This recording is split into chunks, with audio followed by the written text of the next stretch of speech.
It's time for Twit This Week in Tech. Lexi Savides is here from CNET. Ed Bott is here from ZDNet.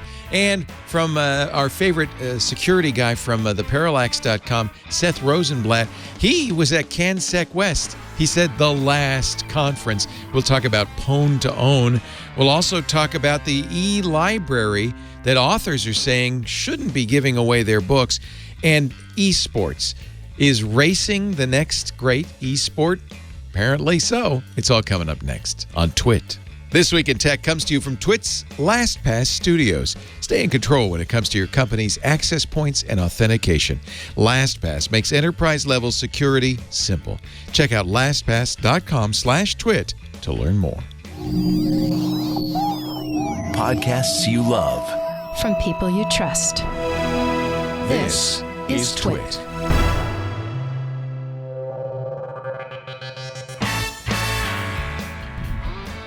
This is Twit, This Week in Tech, episode 764, recorded Sunday, March 29th, 2020. Tech support in tights. This episode of This Week in Tech is brought to you by LastPass. From access to authentication to passwords, LastPass manages every entry point to your business so you can mitigate risk while improving employee productivity. Visit lastpass.com/twit to find out how they can help you. And by CashFly. Give your users the seamless online experience they want. Power your site or app with CashFly's CDN and be 30% faster than the competition. Learn more at twit.cashfly.com. And by ZipRecruiter. Hiring is challenging, but there's one place you can go where hiring is simple and smart. That place is ZipRecruiter, where growing businesses connect to qualified candidates. Try it free at ziprecruiter.com/twit. And by Health IQ. Health IQ uses science and data to secure lower life insurance rates for healthy people like you. To see if you qualify, go to healthiq.com/twit and take the Health IQ quiz. It could help you save up to 41% on your life insurance premiums compared to other providers.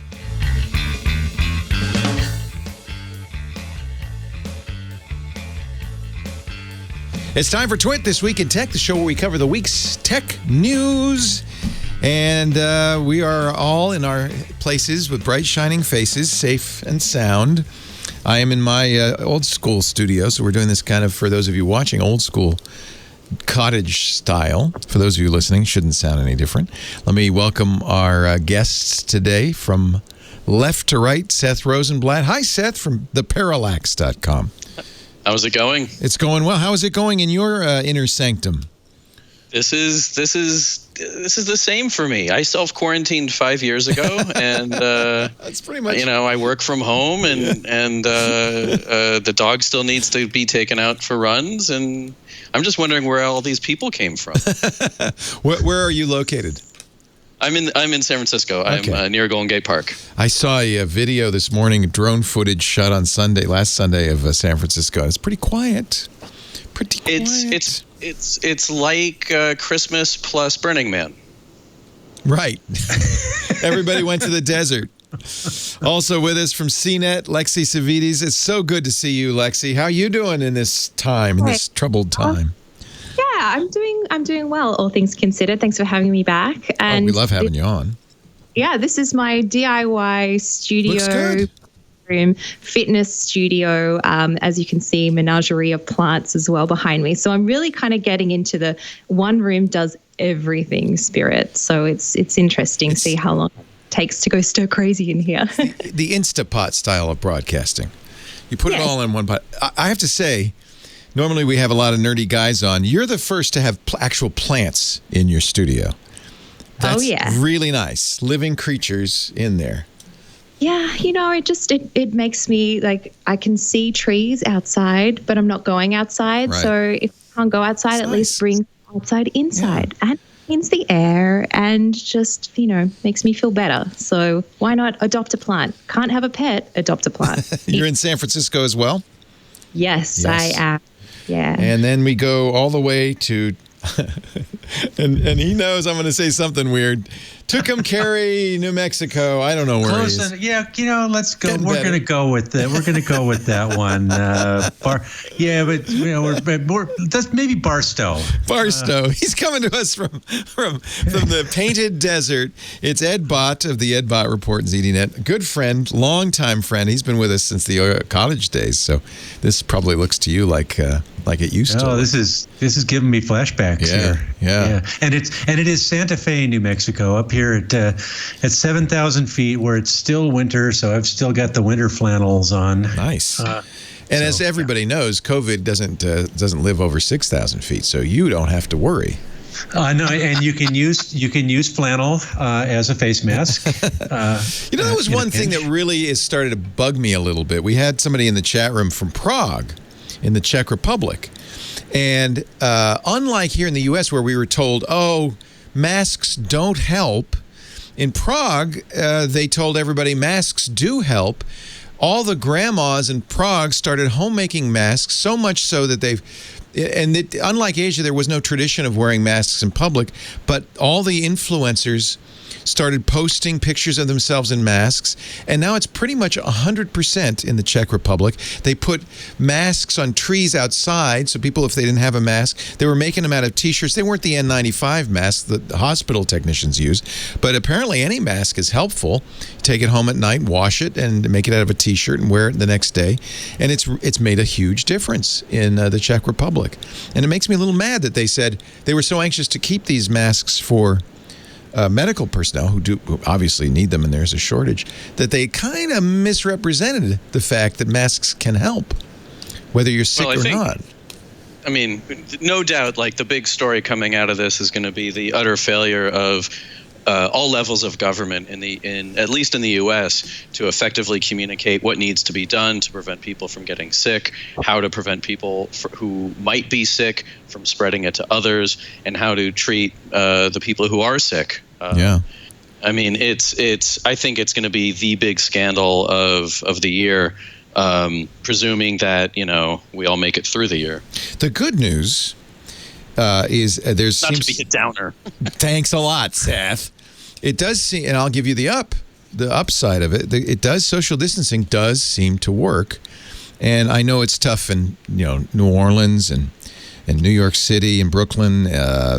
Still hard in Seattle, Florida, but in areas like this in Northern California, where we've been we were the first to social distance in the U.S. The sickness rates are way low, and we know this thanks to a internet-connected thermometer from a company called Kinsa Health, Kinsa. I ordered one early on, and so I have it. I take my temperature every day, and their temperature map is not reliant on tests for COVID or anything like that. It just shows areas where people's temperatures are higher. Since they've been handing these out for 6 years to schools and so forth, they have more than 1 million out in the United States, and I think it's very interesting. I think this is one area where you're seeing a technology that's been kind of very helpful. Additional information. You see observed illness and atypical illness on their map, which is at U.S. Health. Actually, it's healthweather.us, and you can see where hotspots are, atypical trends, and observed. And all of this comes from the map data. But this is the graph I think is most interesting. This is for the whole U.S., but you could do this county by county. You see the blue line is what you'd expect from flu season, typical illness.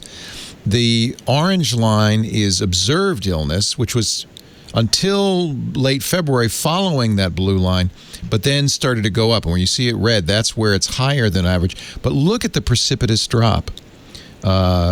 Starting with general social distancing in March 19th, March 20th last week, we're actually now well below what you'd expect for this time of year for flu season. I think that and people aren't getting the flu. Yeah, or colds or anything else, right? Right. Yeah. Right.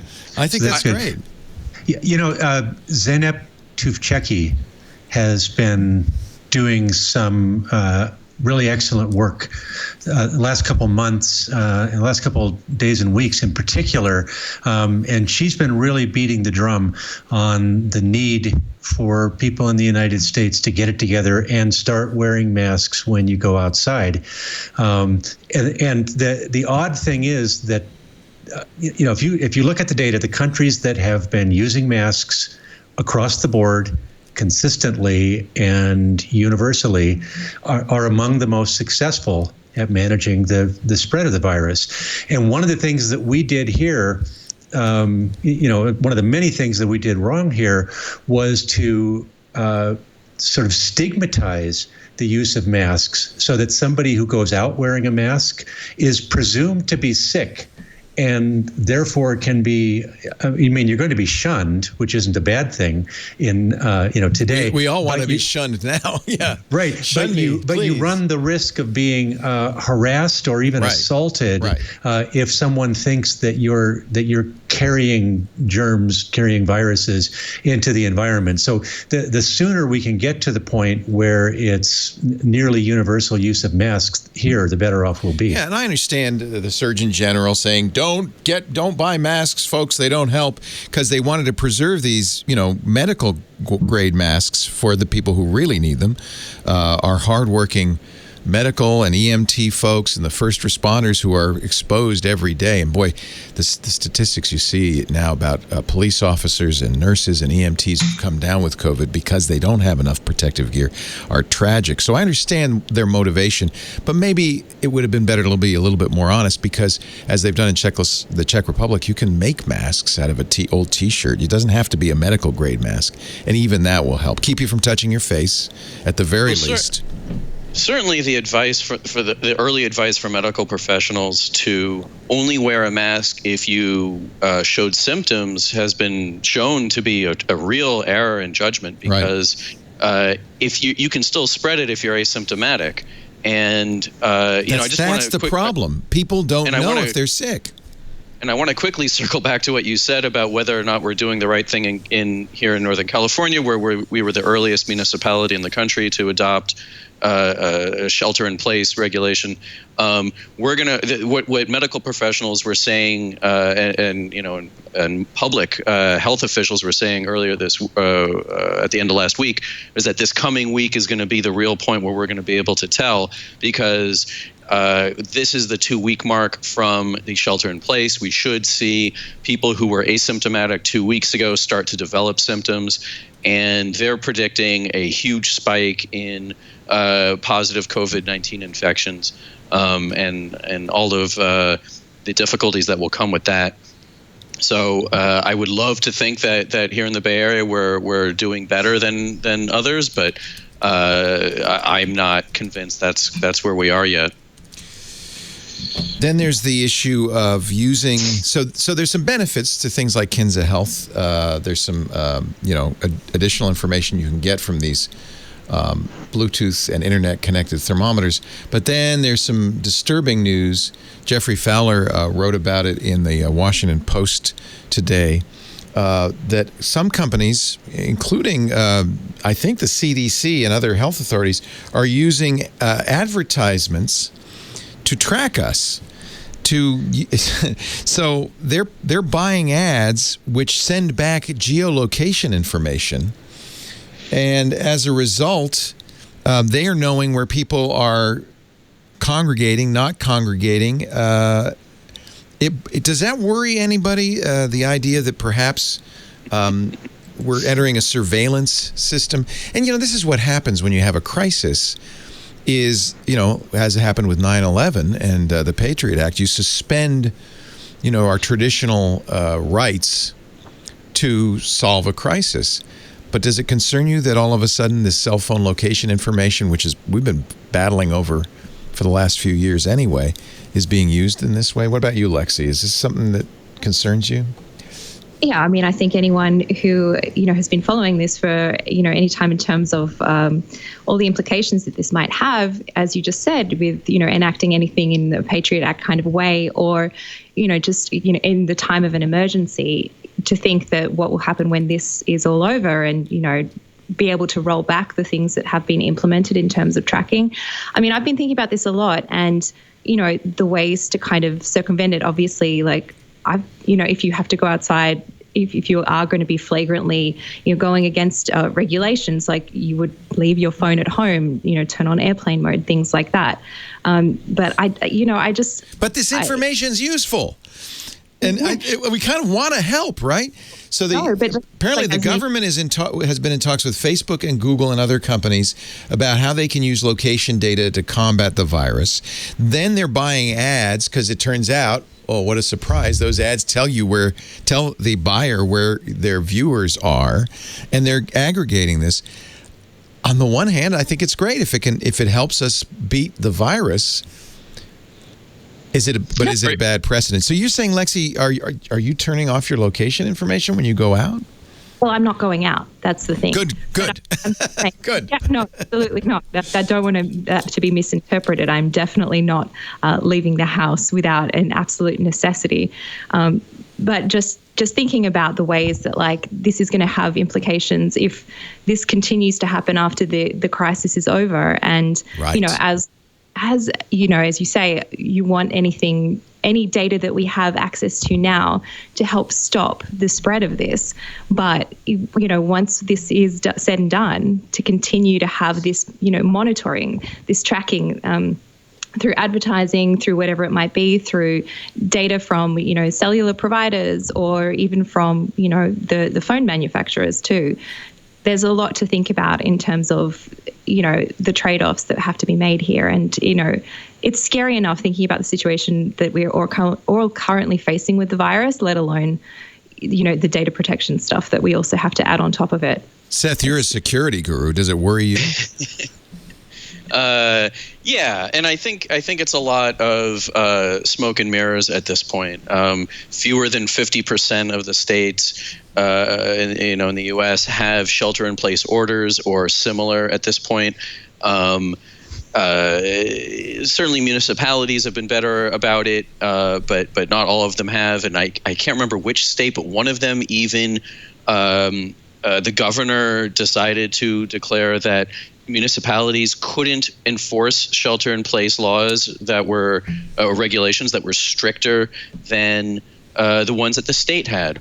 I think that was basically Tennessee. I think, yeah, it was someplace with a lot of gun stores, I think, and I mean, was that on the point there? So I feel like, sure, if we are struggling to prevent people from going out, yes, location data could be helpful, but we're trying to do running. That. Yeah. That's running. We're not even crawling at this point. And I think that this is going to be just seeing the patterns of how people got infected in China, in Italy, in other places where it was really severe. Suddenly what we're doing in the U.S. is nothing. I mean, we have more cases in the U.S., more positive coronavirus cases in the U.S. than China has had this entire time. Although who knows what China's numbers? Sure. Even if China's suppressing their numbers, it's a very bad exponential increase here in the U.S. As an example, South Korea. The location stuff is scary. Yeah, China's used it. South Korea's used it apparently with great effect. They had an app that tracked people and would alert authorities if they left home. And that's what that's what you really. I mean, if you're going to use location data as a way to manage public behavior, then be transparent about it. One of the things that the countries that have been successful with this have been doing, as you mentioned there, is that the big thing they've been doing is contact tracing, so that if you can use that location data to say this person was very near a person who was infected, then you can quarantine those people until it's clear that they either are infected or aren't, and you can stop the spread that way. And so that's what. But this weird ass idea that you can sneak in and grab a bunch of location data from advertising that's going to be blocked by a bunch of people anyway.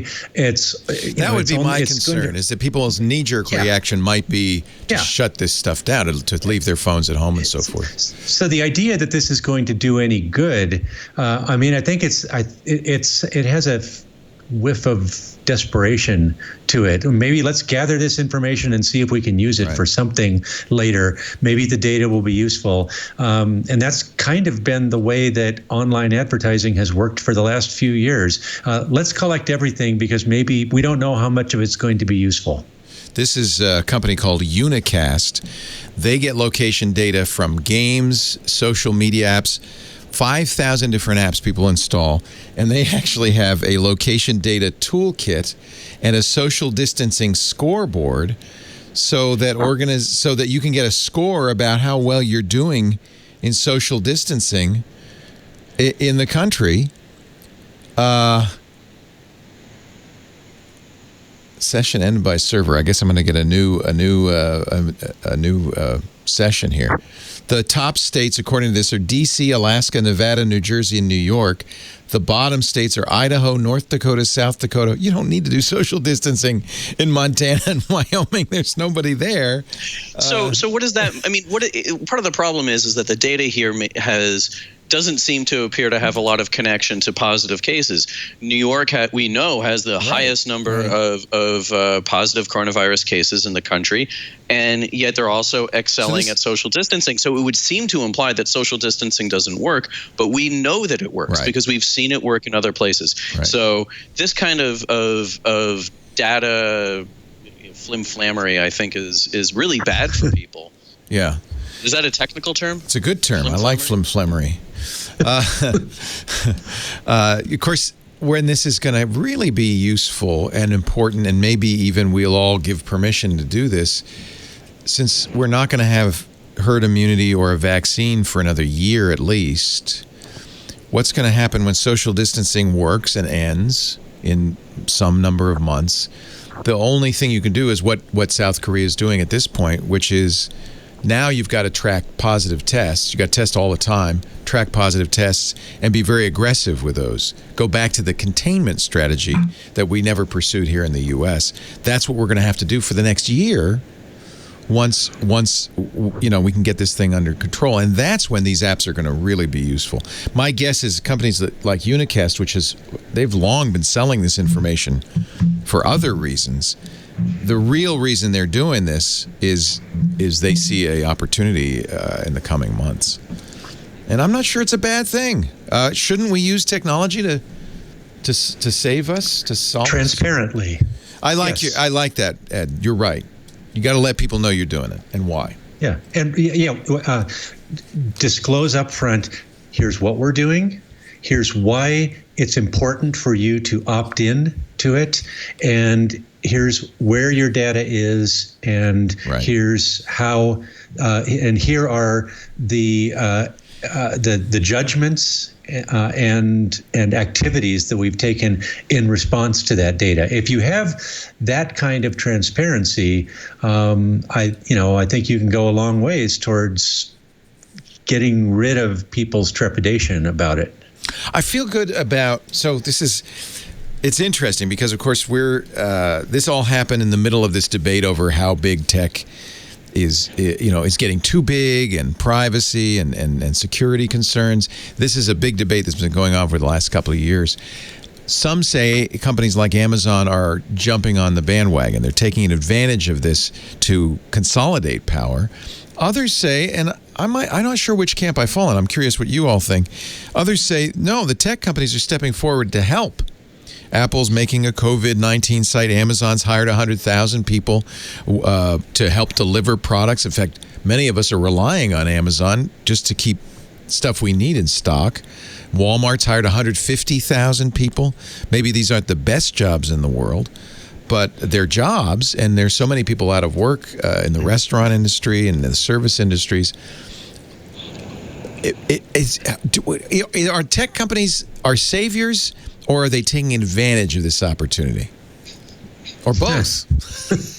Yeah, definitely both. Yeah, I think that's fair. Yeah. I mean, up until this point, if you looked at the surveys of people's attitudes towards big tech, it was they were generally getting more and more negative.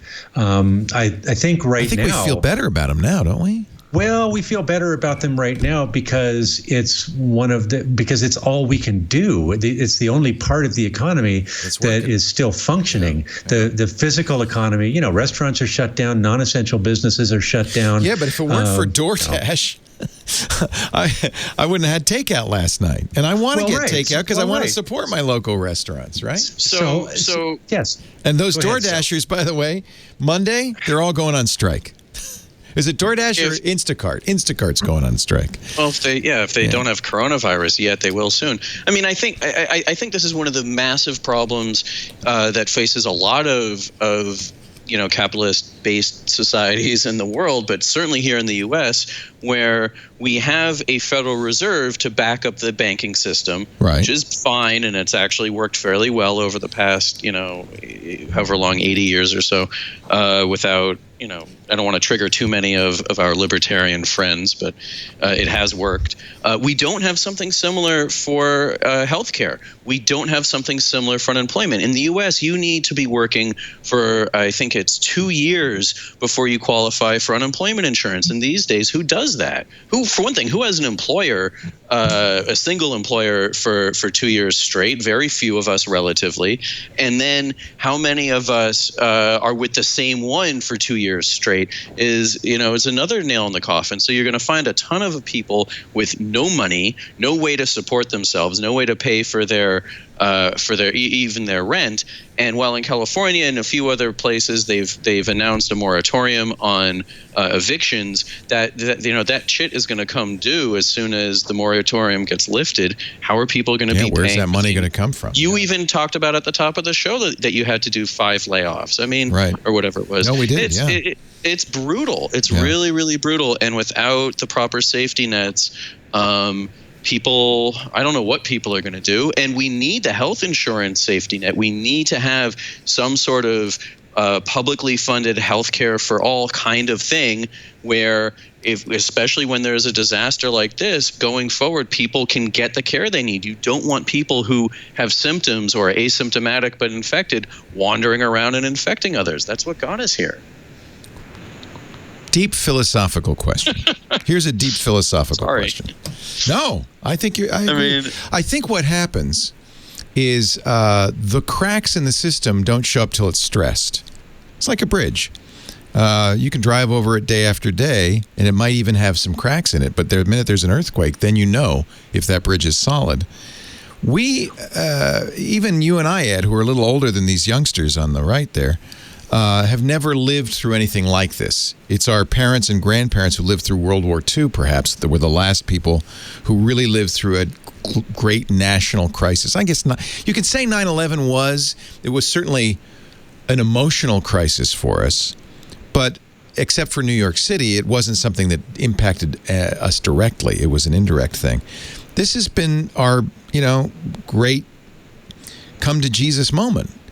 And I think we're going to be very different coming out of this whenever we do in 6 months, 3 months, a year, whatever it takes. It's going to be a different if it's going to be a different society, is it not? Can I offer one slight amendment to what you said there? Yes. You said we didn't see the cracks in the system until it was under stress.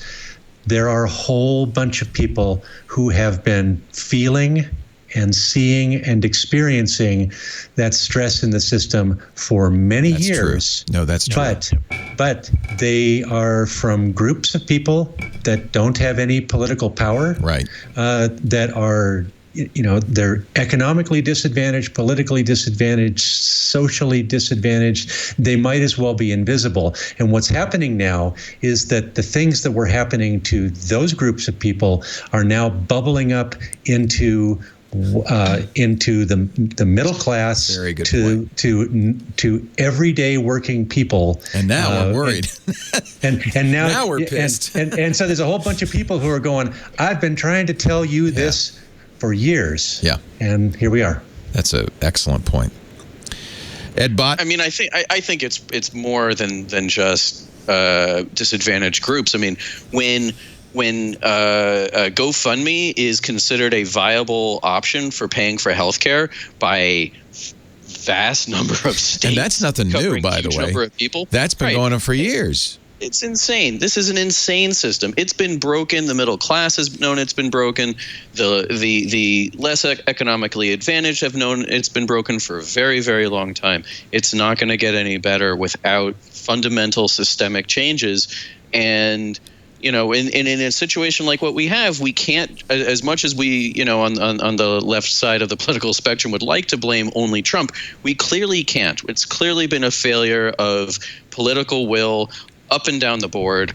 When cases were spreading, why did Washington State not have a shelter-in-place order? Why was Mayor de Blasio in New York City encouraging people to go out in the middle of February and do social activities when they knew that that coronavirus cases were happening and spreading? I mean, it's been a massive, failure across the board. Failure. Yeah. Good point. And I don't want to make this the COVID-19 show, but it's kind of hard to talk about the new iPad when we're clearly as a nation going through some difficult times. Does that make it hard, Lexi, to do your job? I mean, it just seems I can't work out whether it's like, obviously, companies have got product roadmaps and they have things in the pipeline, and we've seen, iPad, MacBook, Huawei P40, all those products launched in the past week and a half, and these have been in the works for months and months and months. I was reading an interview with Huawei CEO who said that, manufacturing was basically started in, the end of 2019, like in Q4. So, what do you do in that situation? So I do understand from the sense that, yes, these products are just sitting there, they're waiting, so why not launch a product? But then it also does seem kind of tone deaf to especially launch a product that is incredibly expensive, and none of the things that we've seen in the past couple of weeks have been particularly affordable. People are losing jobs. People are just, struggling to work out just what we were talking about before, what we're going to do in terms of healthcare, unemployment benefits, and then have a big ritzy product launch, whether that's through a live stream or Feels a press a little release. tone deaf, doesn't it? It's very difficult to reconcile as someone who covers this as, their job. I don't get involved in the political elements of tech or like anything like that, but it is kind of hard to go, hang on a minute, maybe I shouldn't be, saying how great XYZ product is or testing it out, because the reality is, like, who is going to be using it? A very select portion of people. And it's a difficult thing. I'm struggling with it every day. How do you cover things in a way that is sensitive, but it's also informative for the people that want to know about it too? Some say the fall of the Roman Empire occurred because of a pandemic that raged through much of Europe, the Antonine Plague in 165 to 180 AD. It certainly hastened the fall. And that's where I wanted to get philosophic, is sometimes these systems kind of lurch on for a while, but these crises often trigger a complete sea change. Do you think that in a year that our society is going to snap back, everything will be normal, restaurants will be open, we're going out and playing soccer, the movie theaters will be full, or will we emerge kind of into the sunlight, bleary-eyed, into a brave new world? That is such a tough question, and I don't know the answer. There's no right answer, but I'm just curious. Yeah, that's the thing. I mean, you'd have to hope. I mean, I'm an optimist in the sense that I hope that we can take this situation and what we learn from it and use things going forward to not just have a collective memory that just forgets what's happened. I mean, I think this is really going to have, I think the next week, 2 weeks, 3 weeks, month is really going to have the biggest impact into how we collectively remember and how we also are able to go forward. And, are we going to be able to go back to life as normal? Are people going to handshake? Are people going to go to big conferences? I was just thinking, like, how do we tech conferences, thousands and thousands of people often at many of them. Are they going to continue as is, or are we going to transition to something that is more a hybrid online / maybe a smaller event in person, product briefings? How is this all going to happen? I don't know. I would hope that we take some learnings and go, maybe we don't need a conference where 500,000 people from all around the world converge into one space. Maybe we don't need that anymore. Maybe there's a smarter way to do it. Not just because we don't want to, we obviously don't want to have the risk of a virus or another infectious disease transmitting, but also maybe there's an environmental cost of flying in 500,000 people from all around the world. Maybe, there's another aspect to it as well. So I am really interested to see what happens. I just hope that we can also, it doesn't end up being we just forget what happened and life goes back to normal. I hope people don't just go to massive pool parties in Las Vegas and celebrate the end of COVID. I mean, as fun as those might be. So what I've been reading about best case scenarios are that whenever areas decide to lift their shelter-in-place orders, it'll be because there's been a drop in the number of positive coronavirus cases. But what's going to wind up happening is those cases are going to come back because the actual period of time it's going to take us to develop some kind of vaccine or preventative is going to, and have it approved and run through tests and not kill people.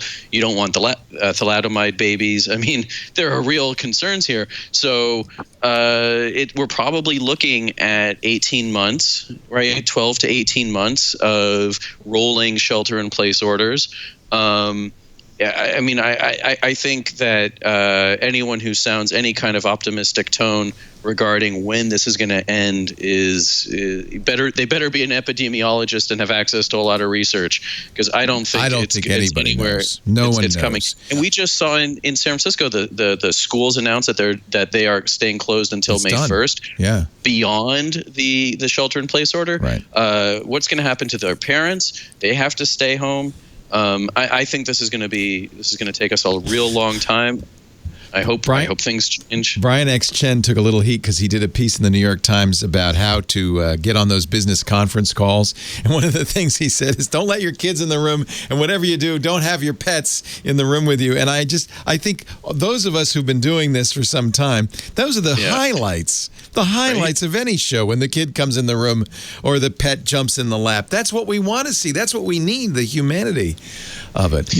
I have a slightly different take on the philosophical question. I agree with the others, but I have a different aspect to look at of it. I grew up. My parents were born in the depths of the Depression, right? Early 1930s. Right. My grandparents were born at the turn of the century. By the way, and we all have family members who were, and they are scarred by it, right? Many of them carry those scars. That's the point. And that's the point that I want to make. Yeah. They had not just scarring, but it changed the way they approached the world. It changed their feeling about money and food and physical goods. They always felt like scarcity. It was always a shortage. Yep. Was just around the corner, and so you had to be thrifty and you had to be frugal. And so I'm not sure what I am positive there will be something similar in the generation that is living through this now. I think there's going to be there's a lingering going to be a fear of people. I'm never going to CES again. There's going to be a fear. You shouldn't have been going in the first place. Yeah. We dodged such a bullet. It was January. We had 180,000 geeks all in the same place. Bunch of people from China. I don't know how it didn't start there. We used to joke about the CES flu. Yes, we'd all get sick. Everyone would get sick. It was, and eventually that's why I stopped going to CES. But I think you're going to see that. I think that's going to be the lingering takeaway from all this is a sort of a palpable fear of other people and even a fear like, okay, well, we get this one. We figure out how to deal with this one, but is there another one right around the corner? We are going to be, and somebody called it the C generation, Generation C. we are going to be the generation that our kids and grandkids will say, God, Grandpa washes his hands all the time. Grandpa always uses a towel to open the door. What's that all about? You know, I mean, honestly, we're shell-shocked. We're traumatized. I'm traumatized already. I don't know about you guys. Do you dream at night about viruses? I do. Sure. All the time. Well, computer viruses, but that's part of the job. You've always dreamt about those, Seth. Right. Do you want me to mention that I attended the last tech conference RSA? standing? Did you go to RSA? No, I did go to RSA, but that's because I'm here, and it's pretty hard to avoid the gravity of that. But about a week and a half ago, I went up to CanSec West. Wait a minute, I thought that was all virtual.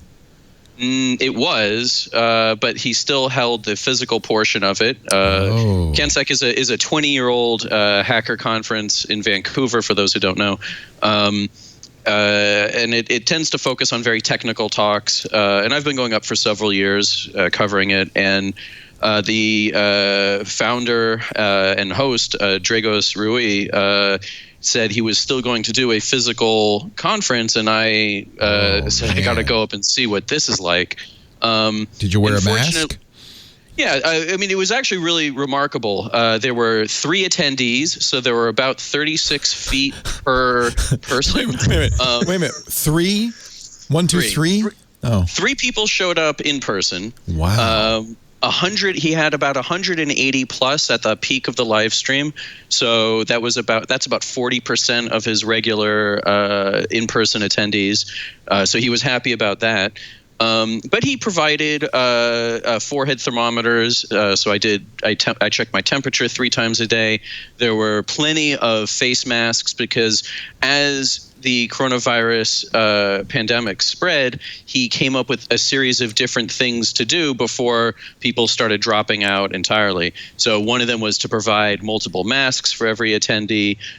Which he told me he would donate all the leftovers to local hospitals in Vancouver. There were more hand sanitizer stations than there were people on hand. He had about it was him and less than a half dozen other people making sure the streams were all working, and these 3 attendees and myself. But I asked him. I said, "Why?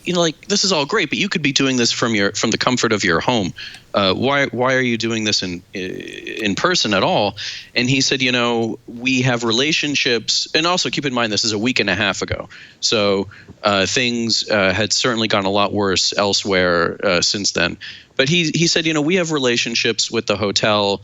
With caterers, with people, and he wanted to make sure that he maintained that community. That's reasonable. That's reasonable. And I think that because there were so few people in person, that was actually, I don't know that was the call I personally would make, but I can see why he made that call, and I respect him for feeling like people were going to be really hard up. They did pwn to own virtually, which I think was kind of cool.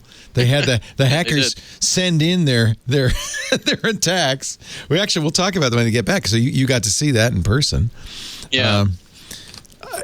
I feel like at least the generation that's lived through this, we're going to have a very different idea about what's a healthy thing to do, like conferencing. I don't know if the cruise industry is going to recover. I used to like to go on cruises. I don't know. Airplanes are flying pretty much empty. They're still flying, but they're pretty much empty. Johnny Jett, my travel guy, told me yesterday on the radio show, you can get a round trip from San Francisco to Miami for $40. Shall we go? No. $40. It's cheap. Yeah. I was talking with the stewards on the flight that I was on up to Vancouver and back. It's less than 2.5 hours from SF. None of them were required to wear gloves or face masks. I think they had just been allowed the option of wearing gloves per United on my return flight, which was on the 20th. I feel really, really bad for anybody in those situations where their employers are not allowing them to take sensible precautions. Well, there's a lot of people, and again, I'm very grateful for the people who are on the front lines, and it's not just the nurses and doctors, it's the people stocking the grocery stores for minimum wage. But without them, we'd have no food. I mean, it's the DoorDash and the Instacart, and it's funny, you can't get. I was really annoyed because Whole Foods here, you go through Amazon, they don't say anything. You put the whole list together, grocery list together, do the whole process, and at the very end, you pick your delivery window. There are none available. At the end of this like half hour of shopping, kind of imagining all the wonderful produce I'm going to be getting, there are none available, but we add more all the time. So I'm sitting there refreshing all day, trying to get a delivery, and yet I understand that that's a risky job, being a picker for Amazon, for Whole Foods, for Instacart. That's a risky job, and so thank you for doing that. And it's not just Amazon and other services that are experiencing those kind of delays. You know, all sorts of grocery delivery services. Yeah, I can't get groceries.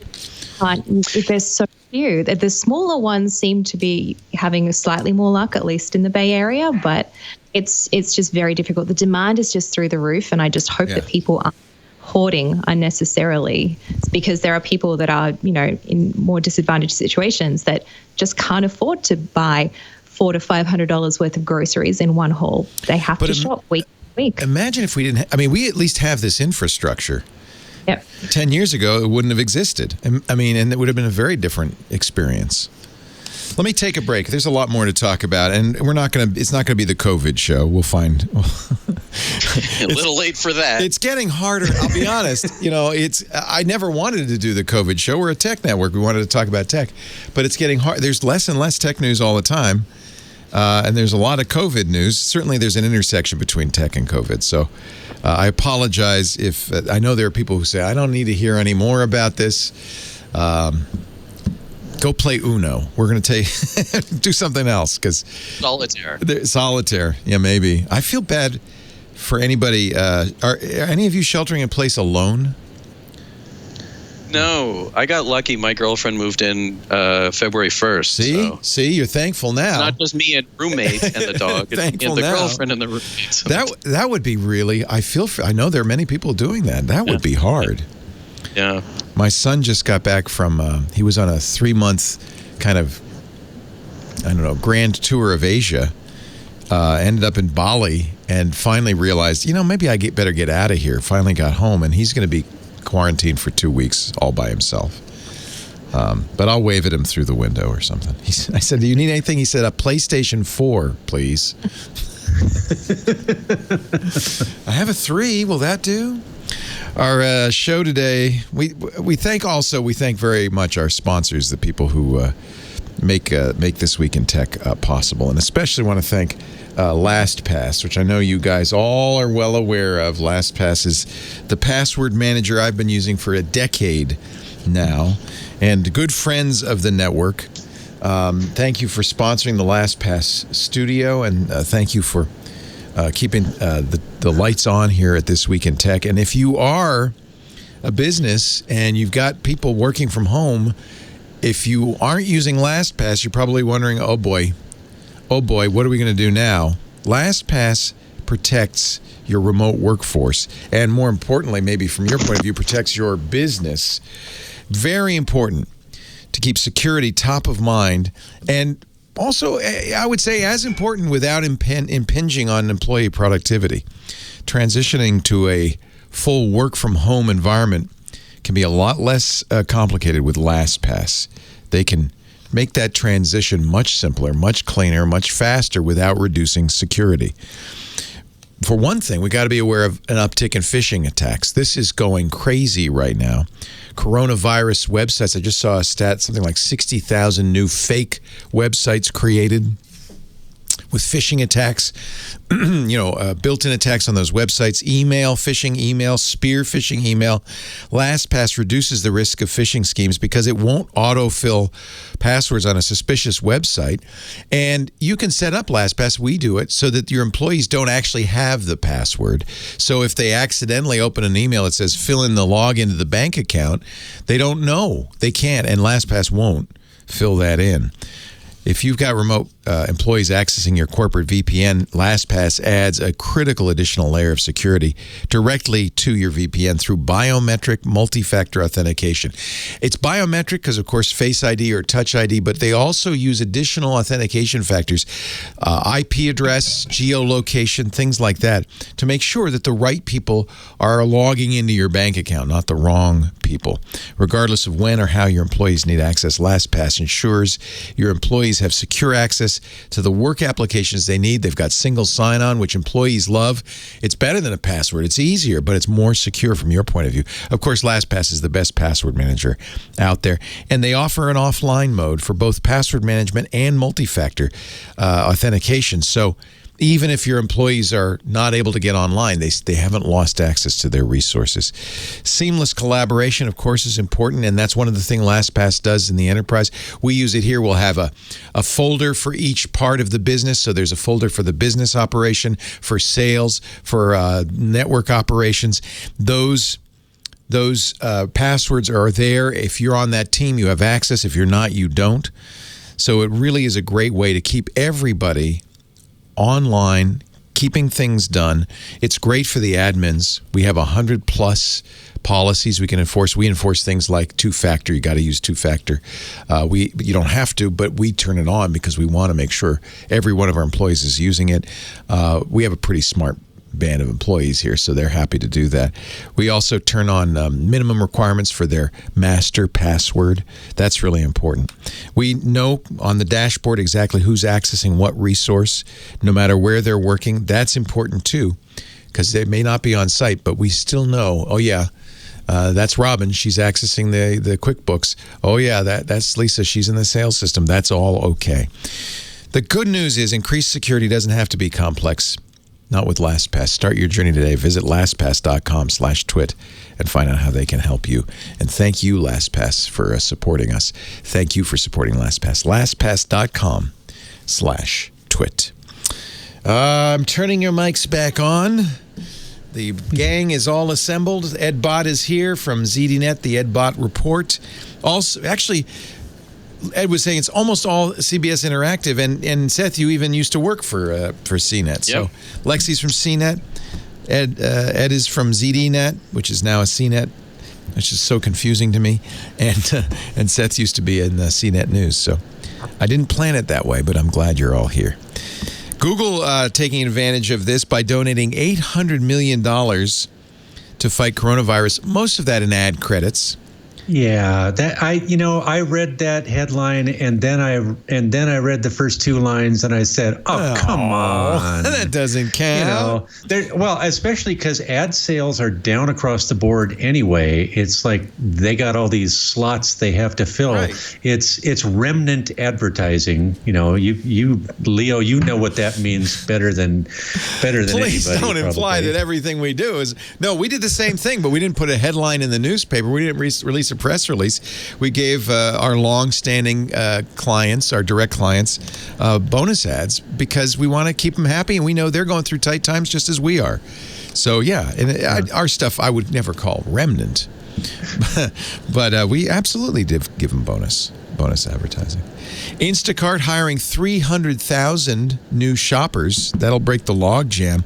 Although Instacart shoppers are planning to strike on Monday because they say their company isn't protecting them. As many as 200,000 Instacart employees could walk off the job. They're hoping for hazard pay. Instacart says, well, you guys are working more, isn't it? You should be happy to have a job. They're all independent contractors. On average, they shop fewer than 10 hours a week. Costco, CVS, Petco, Target, Wegmans. Instacart used to be Whole Foods. Amazon took it over, took it internal. The planned strike comes as more and more people stay home and are relying on Instacart. But in an announcement with the Gig Workers Collective, which is an activist group for I guess, gig workers. Instacart employees said the company's, quote, mistreatment of shoppers has stooped to an all-time low. They are, again, with the quote, profiting astronomically off of us, literally risking our lives while refusing to provide us with effective protection, meaningful pay, and meaningful benefits. I think I'm not against this. I think they should be rewarded. They're doing a tough job and taking some big risks. They want personal protection equipment. They want hand sanitizers, wipes, sprays, and soaps. I don't know if you've been to the grocery store lately, but good luck getting. They used to have wipes for the carts. Good luck getting those. They're all gone. How dare they want to be treated like people? Like humans? What's wrong with you? You're gig workers. So there were a couple of stories I heard this week. There was one company, a travel-related company, and a member of the team reported that on Monday morning, there was a big Zoom meeting, big company-wide Zoom meeting. 100 people signed on. Everyone was chatting excitedly at the beginning of the thing. Is this going to be some kind of big team building thing? The CEO comes on and rattles off a prepared speech about coronavirus and the economy, and then says, and everyone on this call is fired, laid off immediately. It was just ghastly. I went to the company's website and looked at their HR page, and it was definitely a mismatch between the happy talk on their HR page and what they did there. There was another story that I heard this week of people, a completely different company, but it was double-digit number of employees were given were emailed a Zoom link, and they clicked the link, and that took them to a pre-recorded message telling them they had been laid off. But Ed, you don't expect them to do the traditional come in the office. Sorry to tell you, but we have to lay you off. They don't want that face to face. I think there's probably a spot somewhere between those two approaches. Yeah. It's a little callous. Yeah. But the idea, these are the Zoom stories that are, we at least made personal phone calls to each of the people we had to lay off. You could do that. You absolutely do that. Yeah. But I understand. A lot of very few companies have reserves.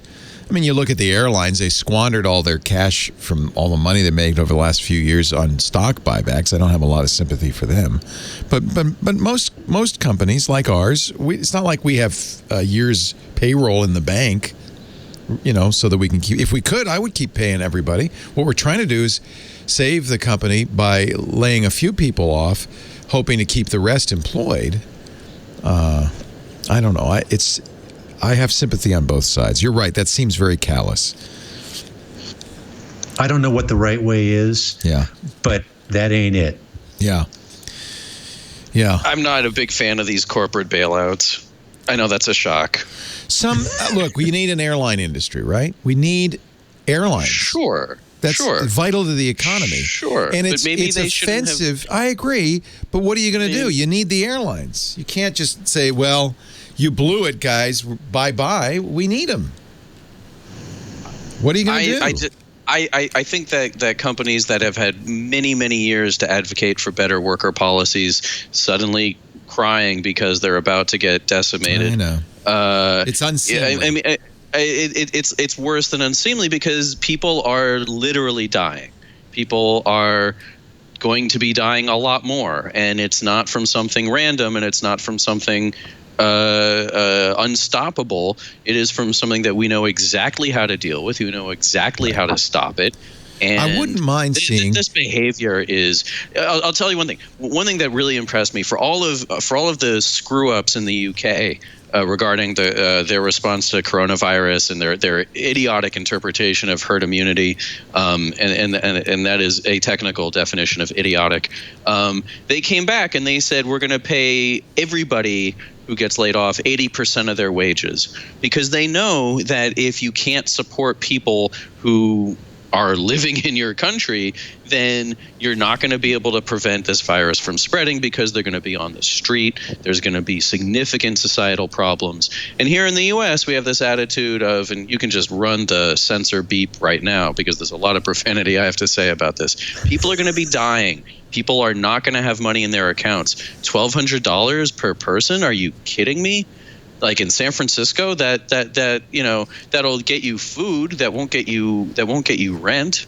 And if you have a family, you get $2,400. I mean, this is nuts. This is all nuts. This is terrifying. And for friends of mine who are entertainers, who are musicians or artists, this is a death knell. Socialism's starting to look a little bit better, isn't it? Take over, bail out the airlines, but take them over. That's what they do in most countries, right? Yeah. I mean, eat the rich is not out of the realm of possibility right now. Jeez. Well, can you start at my thigh, please? Sure. We'll cut a little chunk off at a time.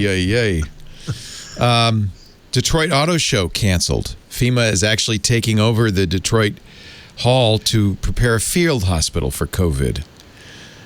Here was the weirdest story, and Sam Abul-Samid, our car guy, told me about this. Of course, I think all the motor races, NASCAR, Formula One, they've all been canceled. Now they're doing them virtually as esports. If you turn in Fox Sports 1 right now... What? No, I know. If you turn in Fox Sports 1 right now, you'll see a video game. That's the race. The actual drivers are driving the cars. I know, it's... Come on. That's an Onion headline. No. Everything's an Onion headline in 2020, Seth. It's tell me about it. It's hard to tell. I feel bad for the Onion because I don't know if you could tell what's real and what's not. Let me see if I can find this. There was a big NASCAR race. Oh, shoot. I wish I'd saved this. Sam oh, yeah. Now it's horse racing. And actually, horse racing is continuing for real, but there's nobody in the stands. I got a PR pitch today from someone very excitedly telling me about their new Zoom-based live online poker games. So they've built on top of Zoom, I guess, another layer, and they swear, it's all for fun. It's not tied to an online casino of any kind. But I know, that one I'm all actually in favor of. That's a really good. I mean, Words with Friends and all these social games should, that would be a good thing to be doing right about now. But having the Formula One drivers doing, it's a little their weird. PlayStation version. It's a little weird. I think it's a little. It's the company that does the simulation is called iRacing at iRacing.com. And they're the same cars, they're the same drivers, but they're virtual. They have mechanical breakdowns and all kinds of things. This is how they're doing auto races now, which is odd to say the least. Aren't they doing esports MMA next? That's I think a good idea. I think I heard that too. Are they really? They're really doing it? Oh, God, I was making that up. Again, we live in the Onion world now. I'm done. Welcome to the Onion. Is it real? I don't know. I don't know what the Konami code would be for one of these. Does that apply? Racing like a real drive? It's just wild. We live in very interesting times. VidCon canceled, of course. I mean, all the conferences are going to be canceled. Speaking of conferences, can we back up? Why did the Detroit Auto Show just make this announcement that they were canceling? What did they think was going to happen? Yeah, you have to wonder. I mean, I think a lot of people still living in hope, right? Like, oh, it'll be better next week. It's the Elizabeth Kubler-Ross sequence. Denial, but for conferences. Yeah. Right. Yeah, it's denial, anger, bargaining. You ultimately get to acceptance. It ends with acceptance. Yeah. I think I've left out. There's a spreadsheet in the middle somewhere where you're looking at the money that you have to be refunding to your attendees. Is it going to get worse? Is it going to get worse before it gets better, or is the light? Can we see the light at the end of the tunnel? It's going to get worse. It's going to get a lot worse. One of the things I didn't mention about Dragos Rui and CanSec West was that he actually discovered the hard way that, because he had to, that the Zoom conferencing for the cybersecurity training sessions that he runs before the conference, sort of like these pre-conference, cyber dojo things. He said he was actually very pleased with the turnout, and in fact, one class had the devices that the students were hacking had already been shipped to Vancouver from Israel. The instructor couldn't leave Israel to come to Vancouver, so he was stuck there. And then the students remoted into these devices from all over the world. And Dragos told me that he was very pleased with the turnout. The class had a dozen students in it, and he realized that there might be an opportunity for him to continue to run cybersecurity education throughout the year. The benefit being that people who are very eager to learn these skills but can't afford to travel to where the classes are physically can remote in and can do things. It doesn't quite have a one-to-one. It's not quite a one-to-one system. You don't have the teacher looking over your shoulder, to help you out when you make a mistake. But he said that he thinks that he's far more optimistic about his ability and the ability of other small conference organizers to do what they need to do in order to survive digitally. The big ones I have no idea about. I don't know how you replicate the insanity of walking down, the Las Vegas Convention Center or whatever. Tell us about Pwn to Own. So the teams, and this is a wonderful yearly event. Hackers save exploits all year long, hoping to win big bucks. Used to be they'd get the machine they hacked. I don't know if they still do that. That's still the case. They get the machine. Yeah. Last year at Pwn to Own, 2 hackers won a Tesla because they hacked through the infotainment system. So hence the name, Pwn it and own it. But this year, of course, they didn't do it in person. So what did they email the exploits? How did they do that? I think what they did was so a little bit more background on Pwn to Own. It's quite challenging because as the hackers are developing the exploits and creating the exploit chains that are you now need a lot more than just one exploit to a lot of these device. Exploits were like 6 different exploits, one after the other, to get deeper and deeper into the system. Ultimately, you win by what? Pwning the system by how is that defined? By getting shell or getting root on the device. Okay. And usually what happens is it's sort of this ongoing race between the hackers and the device makers to patch their systems. And in fact, there have been multiple cases where, an organization that, makes, say, Google Chrome or another device will send out a patch the day before Pwn to Own. And it's not unheard of. It's actually quite common for those patches to kill an exploit in that chain. And so there's sort of this race between the hackers and the companies to see who can get it first. But it's this year, I believe that they emailed them into the organization ZDI, which runs Pwn to Own. So the team fluoroacetate, which is one I think 3 or 4 years in a row now. They're the ones who hacked the Tesla last year. Yeah, 2 guys. Yeah. I asked them how they split custody on the Tesla. Yeah, they probably sold it.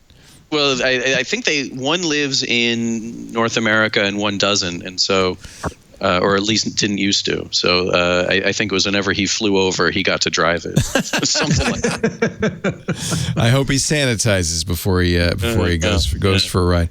So everything, I don't think anything survived, right? Did anything survive? I don't think so. I think everything was hacked. Safari. Yeah.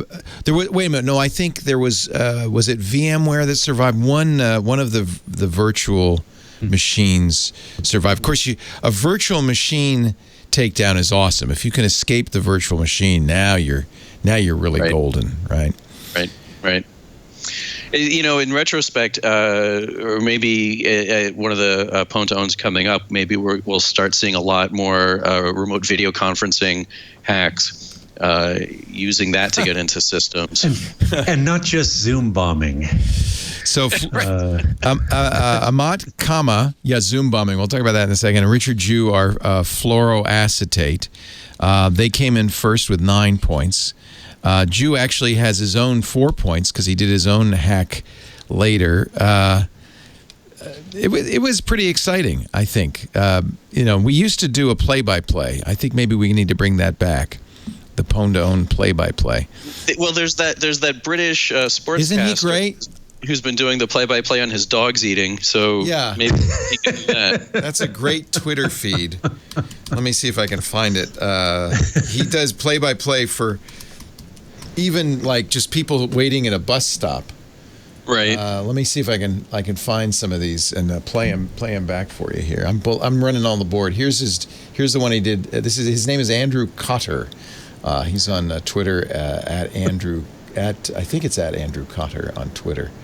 Mr. Andrew Cotter on Twitter, and some of them are very. Let's see if I can play one here for you. No, that's not it. That's got music. That's not it. In her familiar black, 5 times the champion. So he's a rugby commentator? How fitting that it should come down to these two. Olive in her familiar black, 5 times the champion. Mabel, the rising star, won last year. See how excited they are. But also feel the tension. Get on with it. And here it's in the crowd as we near the start of the final. And now they go, Olive away first, but a problem with Mabel's bowl. That might cost her now, having to play catch-up. Both settling quickly into rhythm. You can see the contrast in styles. Really bored. Mabel, heavy tail use. Happy to be alive. Everything's amazing. Olive more steady, wasting little energy. Very much of the old Labrador school. Eating's a serious business. Don't bollocks around wagging your tail. And Mabel seems just a little sluggish here. So it's Perhaps 2 dogs. More was taken out of her by the worm medicine she was given last night than we thought. Eating but Olive, their food. Focused, relentless, tasting absolutely nothing. Mabel trying, but surely a lost cause. Her title defence coming to an end. Olive taking everything, nothing left but the bowl to lick now. And Mabel, doesn't seem too upset. A bit of class there from the youngster, generous in what will surely be defeat, because Olive has won now. She's taken the title back at 7.5. Mabel looking to offer congratulations again to the dog who was her inspiration growing up. Once more, wonderful to see that spirit in the game. What a final we've had here. Great rivals, but great friends. And you see the swapping of bowls at the end. Join us again tomorrow. Live coverage of a snooze on the sofa, possibly. They're all wonderful. He's found his métier, I think. Forget the soccer. Our show today brought to you by CashFly. I mean, when I say brought to you by CashFly, I mean quite literally brought to you by CashFly. When you download our shows, it comes from our content delivery network at CashFly. And I have to say, for 10 years we've been doing that. We deliver petabytes of audio and video every single month to our audience. And not once have we had a problem. Not once. And the nice thing is the CashFly bill is smoothed out. They look at all your peaks and spikes, and our data delivery is quite spiky. and they smooth it out over a year-long thing so you don't ever get surprised. You don't spend time logging in. Have I exceeded my bandwidth cap this month? I don't have to ever worry about that. Now CashFly is introducing a new technology that I love. It's 100% cache shield. That's what they call. With this new feature, you'll benefit from a drastic reduction in data transfer fees with AWS's S3 and other cloud storage origins by increasing your cache hit ratio to 100%. You pay for storage at CashFly. It supplies the cache to all the various CashFly servers. So if you ever get a out-of-date cache, you don't have to worry about suddenly a lot of data transferred out of S3. Customers are looking for high-quality content, big files, 4K, delivered anytime on any device, anywhere in the world.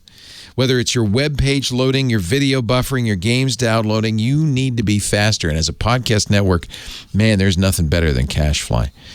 And you just can't do that when your cached items are being evicted for large one-off requests that cost you a fortune in data transfer out fees. That's what 100% Cache Shield was invented for. With 100% Cache Shield and CashFly's guaranteed availability, there's a simple way to avoid it. It's a next-generation content delivery solution for today and tomorrow, a dedicated storage space just for you. You keep your content and your data closer to your customers without the traffic of other companies. You buy as much space as you need. Your data will always be fetched from 100% Cache Shield, not your origin. So shielding reduces origin spend by thousands a month and there are never any cache misses. 100% Cache Shield. Get it? It'll also improve your download speeds, no buffering. When you download our podcast, I don't know if you've noticed this, whether it's in your podcast client or from our website, boom, it comes in fast. No waiting. That's beautiful. You can easily and reliably scale video streaming for a global audience of any size nowadays. That's important too, right? We're doing a lot more of that. Get hyper-fast download speeds, low latency, and a scalable solution for gaming, your podcast, your digital downloads, or your big conferences. CashFly.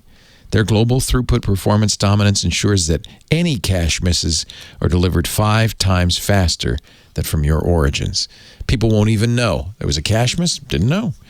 Just for you right now, CashFly is giving away a complimentary, no pressure, no sales pitch analysis of your current CDN bill and usage trends. You send them your bill, they'll tell you, hey, you're overpaying. In many cases, as much as 20% or more for your CDN. Get the best. Use what we use. twit.cashfly.com. We thank them so much for their support. twit.cashfly.com. When you download our shows, you're literally using CashFly every single time. twit.cashfly.com. Hackers are, of course, jumping on the opportunity to take advantage of any disaster. According to the FBI, hackers are sending, get this is really low, malicious teddy bears via the Postal Service, along with USB drives. The FBI warns organizations and security professionals that cyber criminal groups have been targeting various businesses with malicious USB devices acting as a keyboard when plugged into a computer, injecting commands, downloading and executing a JavaScript backdoor. Here's one pretending to be a Best Buy refund. Oh, Lord.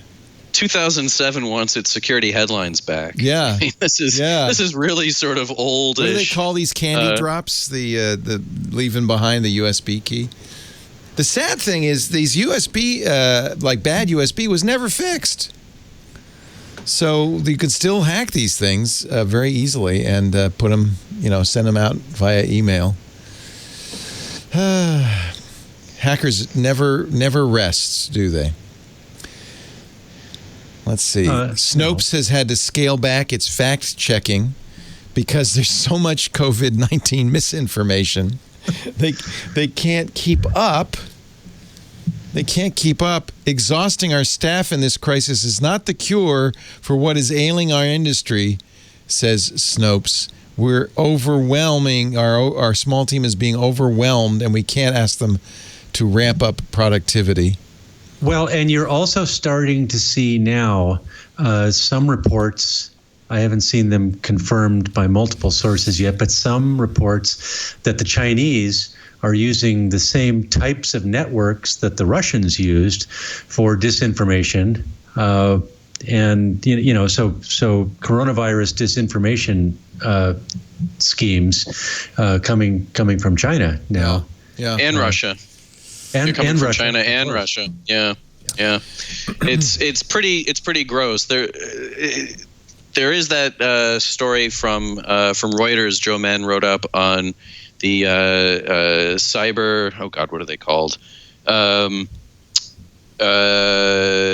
The CTI League, the Cyber Threat Intelligence League, which is fighting COVID-19 misinformation, disinformation. Are they like the Justice League? Is that who these guys are?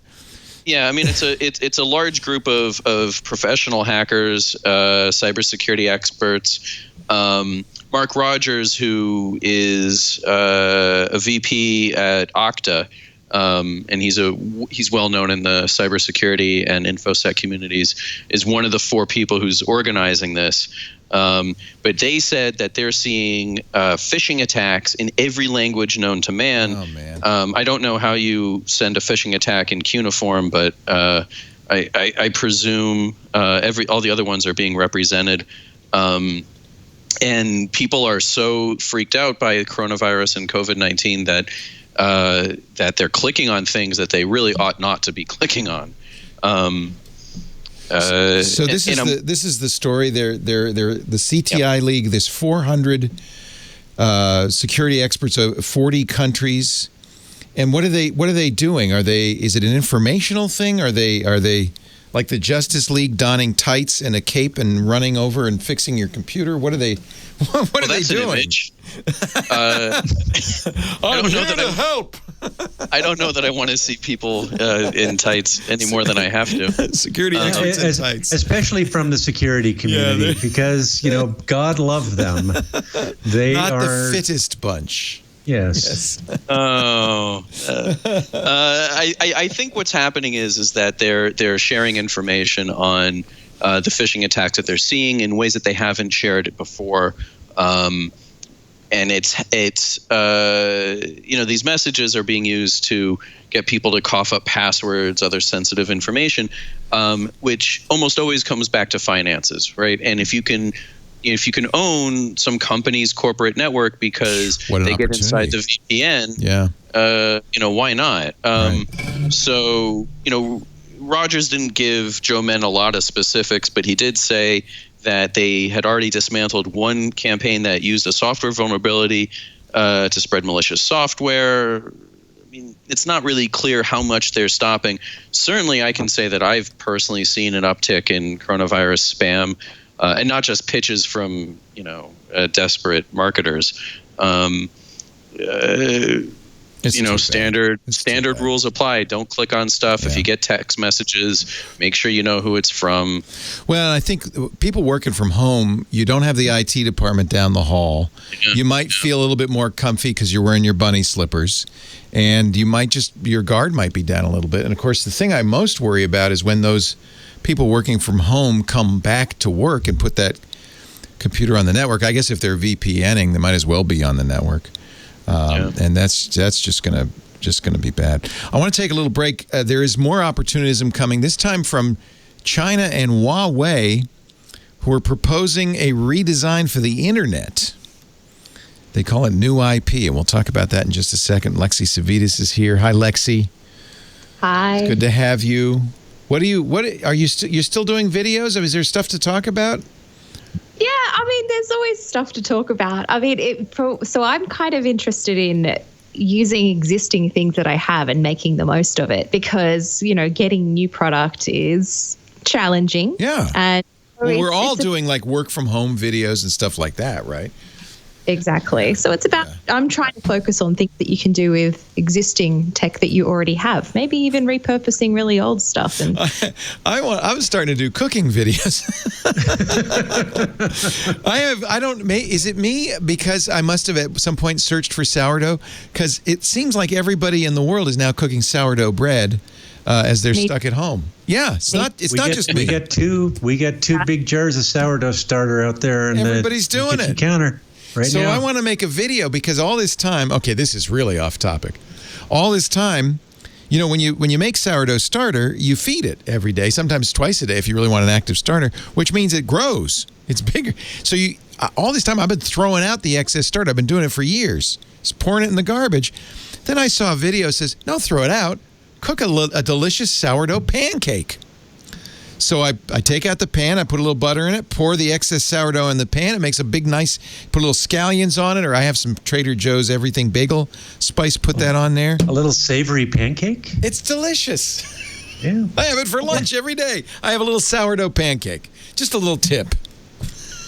I'm trying to do a new recipe every day. So every day on Instagram, I'm just doing a couple of stories every day about a new recipe. So I got to get back on Instagram. Follow you. What's your Instagram handle? It's just it's same as my Twitter handle at Lexi Savvides. LEXYSAVVIDES. That's correct. And a recipe or two every day on Instagram.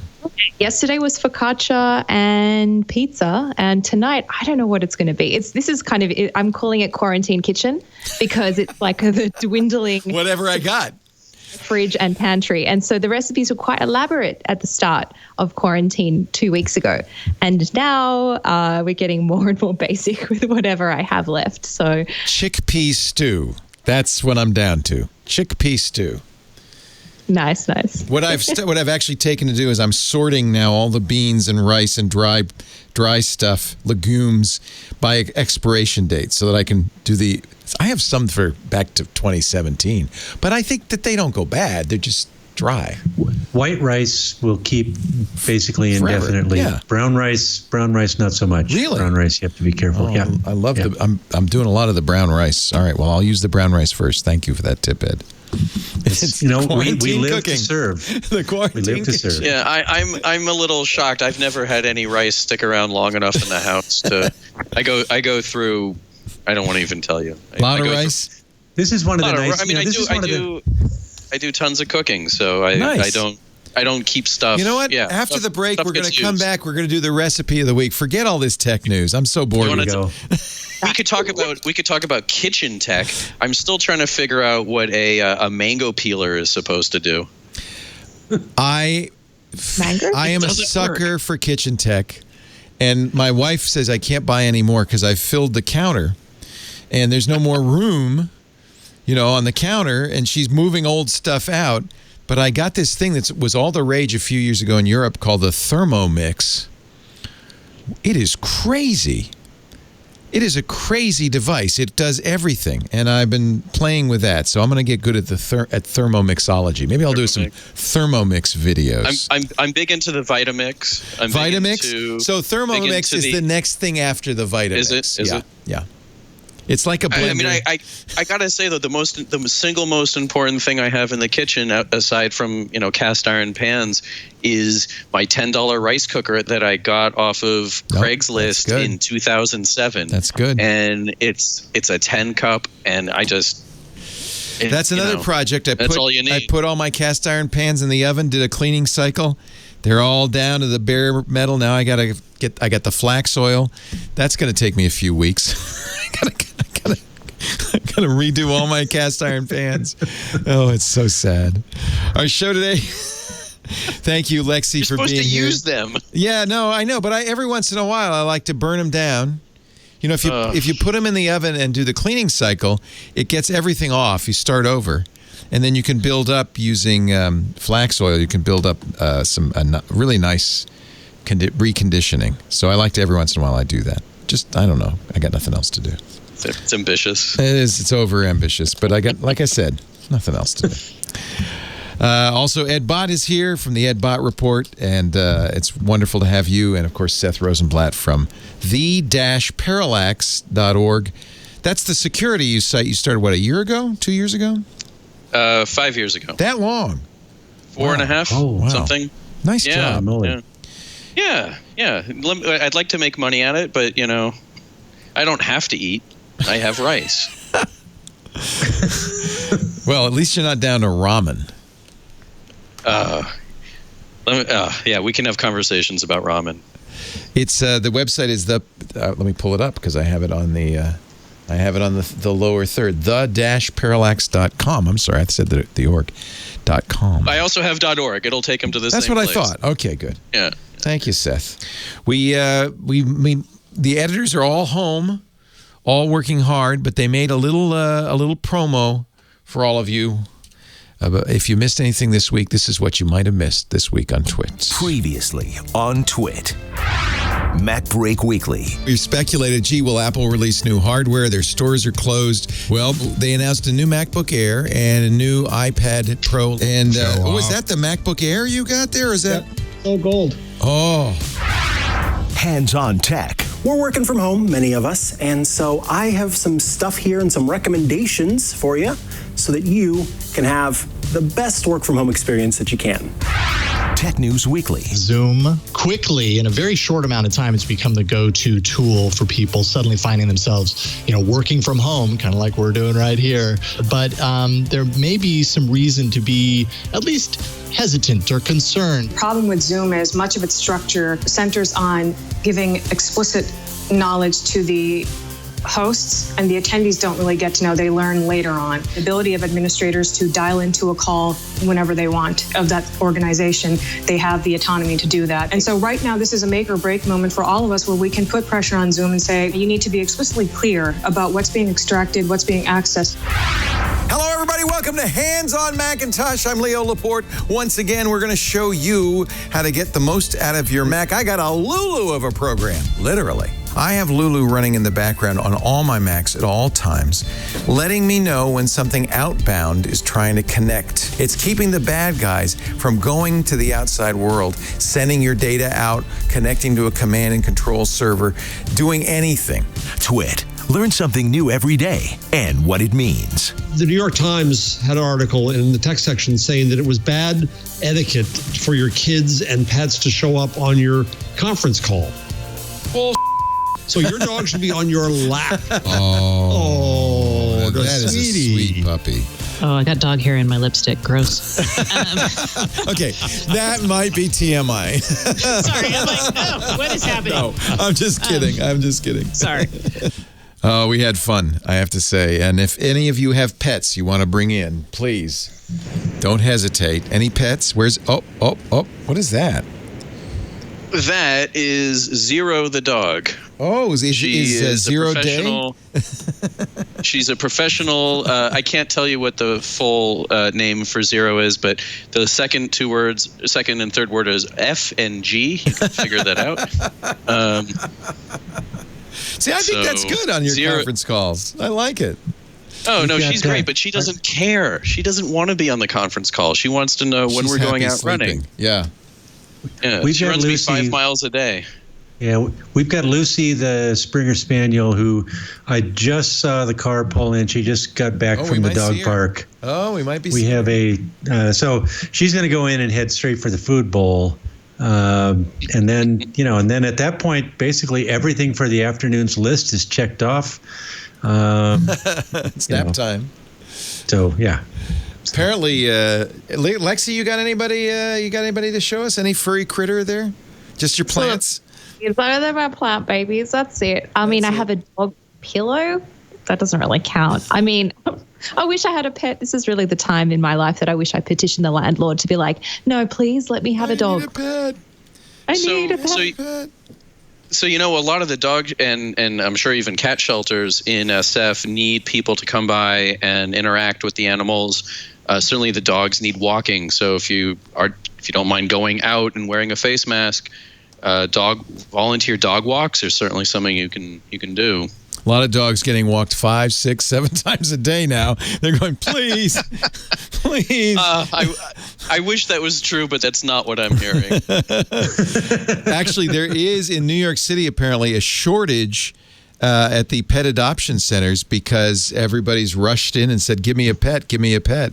So I actually... There are still cats. There are still probably cats. Nobody looks for cats. The dogs are gone. Yeah. The cats are going like, yeah, you can come rescue me. I'll go hide in your, I'll hide in the top shelf of your closet for a week. You won't even know I'm there. So one of my friends, they're cats. They're cats. They don't care. One of my friends has harness trained his cat, and Lord.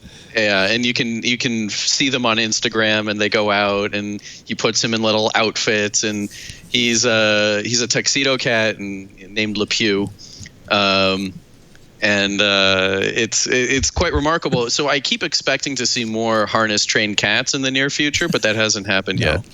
Training cats is an exercise in futility, if you ask me. My co-author on we're working on a new edition of the Windows 10 Inside Out book. Oh, good. And his wife is a professional dog walker, and she puts the cat on a leash and walks the cat along with the dogs out there in California, Southern California. It's very modern. It's a little weird. According to the New York Post, consider the source, South Africa is banning walking dogs.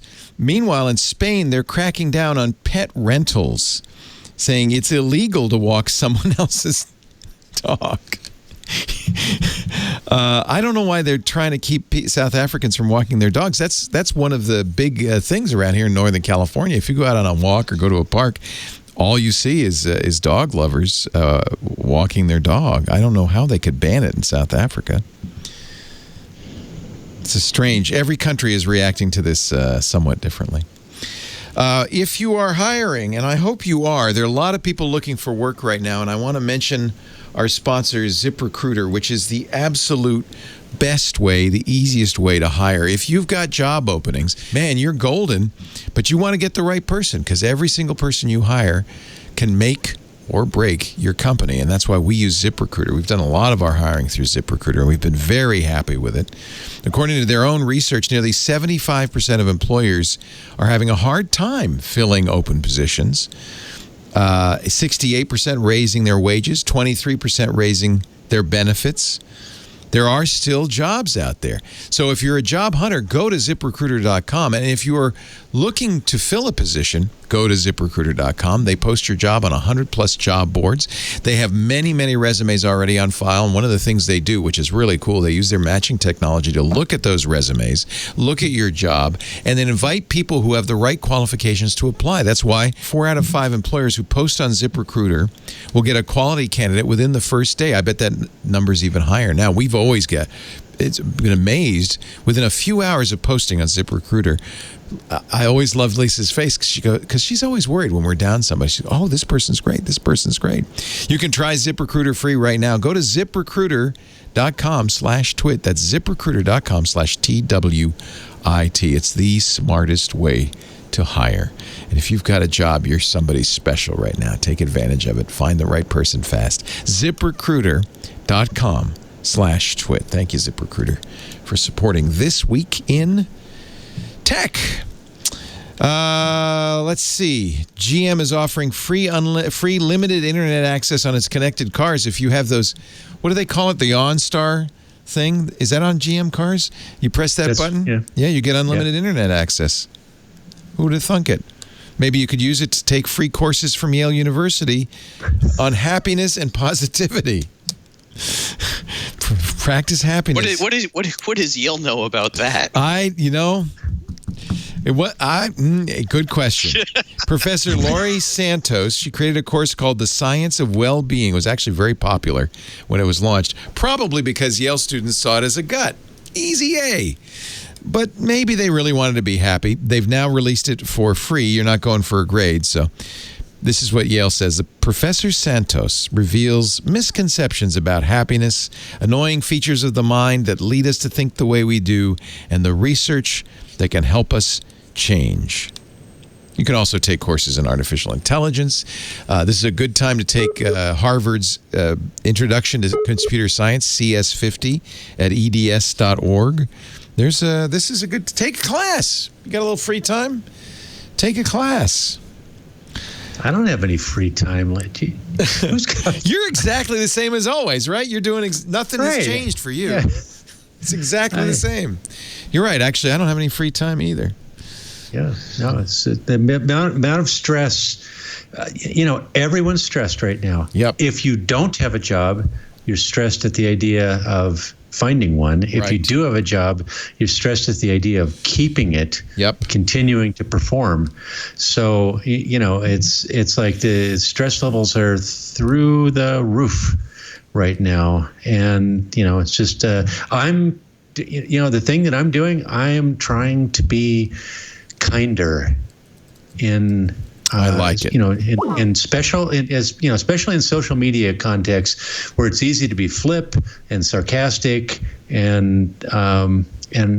And I'm trying to, move the needle the other direction a little bit and say thank you to people and give people the benefit of the doubt over their motives. I like that.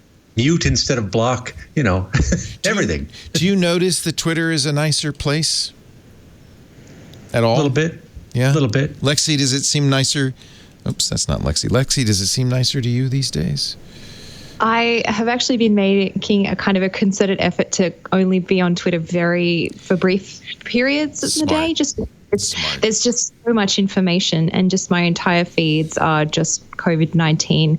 And so there's parts of that I want to know about, and then there's other parts that just become so overwhelming that I need to just turn it off and actually have the mental space to be like, okay, I need to concentrate on what I have to do. Otherwise, I feel like I would fall into the great Twitter vortex, which is probably okay in normal times. But now I think I need that space. So I don't think I can really judge whether or not it's a better place right now.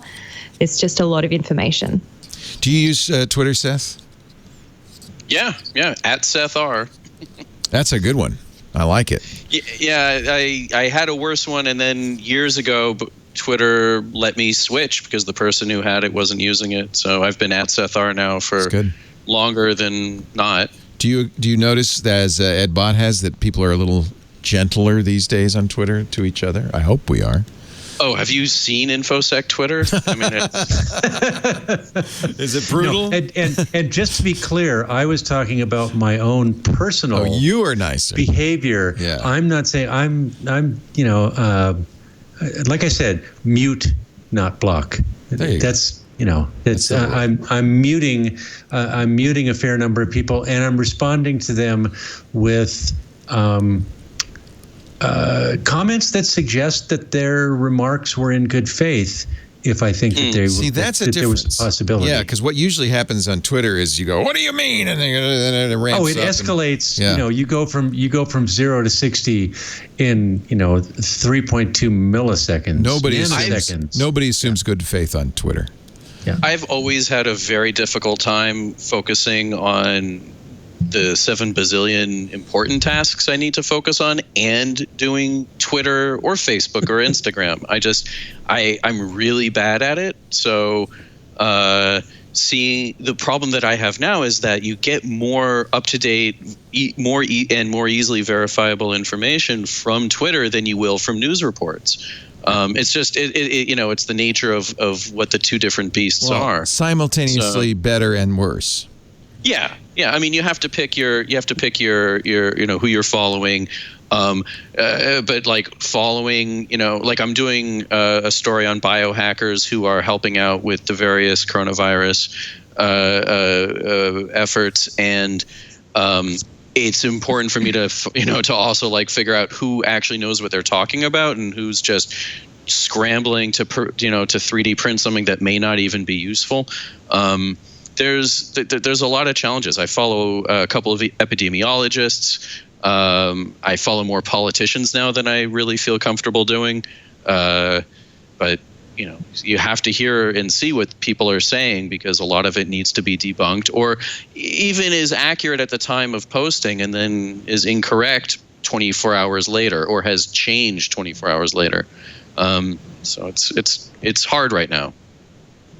I'm curious what you think about this. China, according to the Financial Times, has unveiled a new proposal for reinventing the internet. They've proposed this to the ITU, the International Telecommunications union. It's being spearheaded by Huawei, Chinese company, and in fact, FutureWay, which is a Silicon Valley-based think tank and a research arm of Huawei.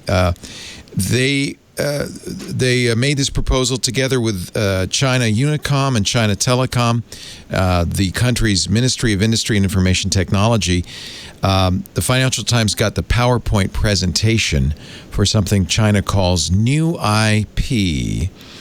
I don't know if we need a new IP to replace TCP.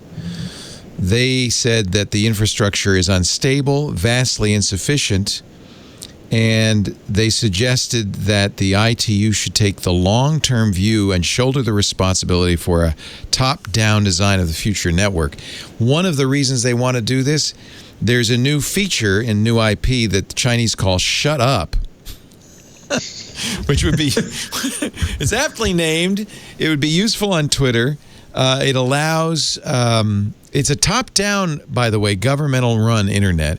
It would allow whoever's running the internet in that country to take anybody offline, to restrict communications between two different IP addresses, or just to say, hey, you're not on the internet anymore.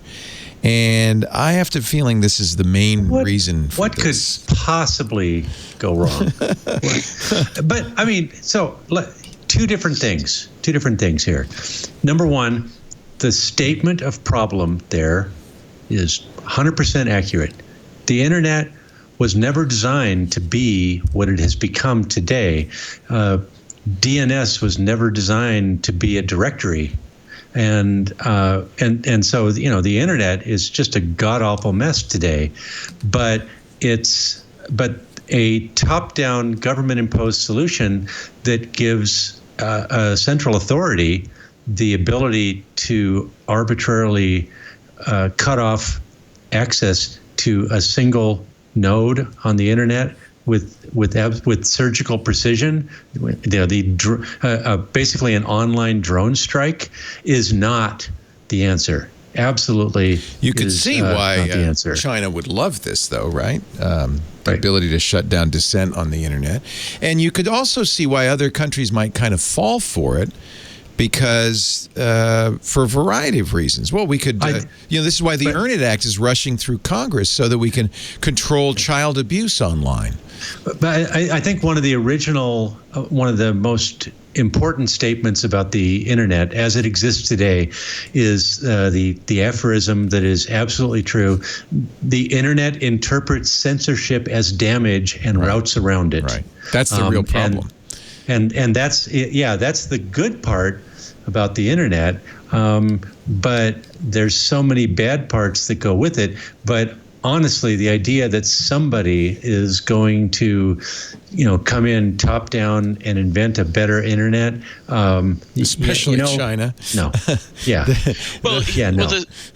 One of the scary things I can totally foresee quite easily is China creating this internet, which for all we know is the internet that their internet is based on, or at least what they're trying to achieve with their implementation of the internet already, and then mandates that if you want to do trade with China, or if you want Chinese dollars for whatever infrastructure project you have going on, you're going to have to use this internet as well. I don't think that is terribly hard to imagine happening. I do think, however, that we are underestimating the coronavirus impact, and we don't know what's going to come out.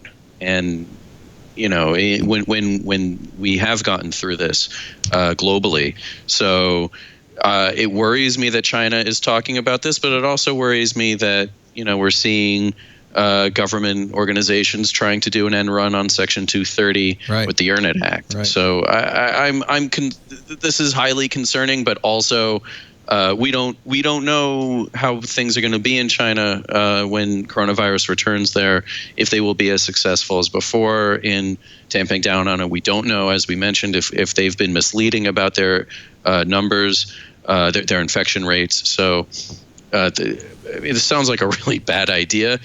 And I could see China making it a thing, but one hopes the ITU will be smarter about this. Well, it depends. I mean, if someone wants to buy, what was the top level domain that was it .org that just got someone tried to sold for like $1 billion or something. Yeah. That was obviously a bad idea. So how that happened in the first place is, that doesn't give me any confidence in China proposing a government-run internet. And that happened, not to get too lost in the weeds there, but that happened because of financial pressures at ICANN, right? Right. I mean, right. And if they, it's sort of, ICANN is to the internet as the Postal Service is to the United States, and they're both, in theory, not pure capitalist institutions, but in practice, they have to act like them because otherwise they go bankrupt and can't do their jobs and pay their people and deliver the bits or the envelopes and magazines, depending on which side you're talking about. And so it's back to what you said, Seth, at the beginning. Once you get into a capitalist system here, especially in a time of stress like this, a lot of flaws in the underlying infrastructure become really obvious. Yeah. There is at the SANS Internet Storm Center a COVID-19 domain classifier. Partly because there's so many malicious sites. What they're asking people to do is to log into a site. There's a whole database of sites you can help them out with, and determine whether it's a malicious site, whether it's a site full of misinformation, and then report back. So if you want to help the SANS folks, Institute, SANS Internet Storm Center, you can go to isc.sans.edu and help them with their COVID-19 domain classifier. That's really interesting. I guess so many domains have been registered, and they're trying to figure out which are for scams, which are for illegal. They're trying to enlist volunteers. Now, they say as part of this task, you'll need to visit possibly malicious websites. Currently, I don't know who I is, whoever's writing this says, I haven't seen any outright malicious content, malware, but there are a few thousand domains on the list. It's likely that a couple of them will carry malware. So take precautions.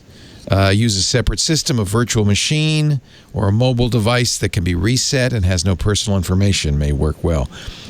So use a safe computer, classify it, and go to the next one. This is kind of an interesting community effort to weed out misinformation and actively malicious sites being put together by the SANS Institute.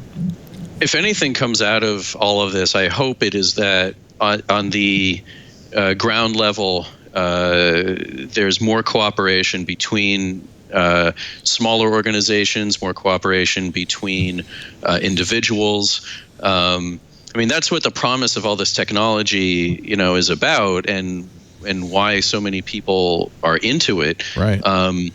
But using it to, for the kinds of self-aggrandizing and ego stroking that's been happening, and tearing people down, I think really doesn't serve any purpose. And if just security researchers alone can come together more than they have and get better at sharing the information they have on threats, that alone, I think, would be enormous in tamping down on a lot of the crap on the internet. Is that a group of people who are rivals and fight together? And well, you would hope they'd be more cooperative. I don't know. I mean, I think there are a lot who are cooperative. Yeah. I certainly, in the coronavirus era, we've seen people come together, sharing across international borders, plan 3D models for different kind of mask holders where you can insert a reusable cloth, but the mask frame that's a good idea. Stays the same. We've seen ventilator widgets being 3D printed, and those are getting shared. But this sense of infighting has at times prevented different researchers from being able to share information, whether or not they wanted to. This is an opportunity. I agree with you. An opportunity to get together, and we need to all work together to get out of this hole. No time to be fighting, fussing, and feuding. I want to take a break, and then I will talk about a couple of fights going on in the open source arena. Our sponsor for this segment of This Week in Tech is a life insurance agency that specializes in getting insurance for people who are healthy. You might say, well, yeah, but you can really save a lot of money if you are doing everything right for your health. If you exercise regularly, if you get a minimum of 8 hours of sleep, I know that's hard these days. Maybe you're eating right. Basically, you're insuring a longer life. That means you should get a better deal on life insurance. But a lot of life insurance companies, you're just a number to them. And so they don't know that you're a healthy person. That's where Health IQ comes in. A life insurance agency that uses science and data to get lower life insurance rates for healthy people like you. You can get $1 million, as an example, $1 million policy from $36 a month. See, what's happened all along is the people who are healthy subsidize unhealthy people. It's not a conspiracy. It's statistics. It's actuarial science. That's how life insurance works. You might be healthy, but your life insurance company doesn't know. But if you're a runner, a cyclist, you're into CrossFit, you're a vegetarian or a vegan, you deserve to be rewarded for your hard work with more affordable life insurance rates. Physically active people have significantly lower risks for heart disease, for cancer, for diabetes, and that's where Health IQ comes in. They're a concierge life insurance agency. They give you white glove service.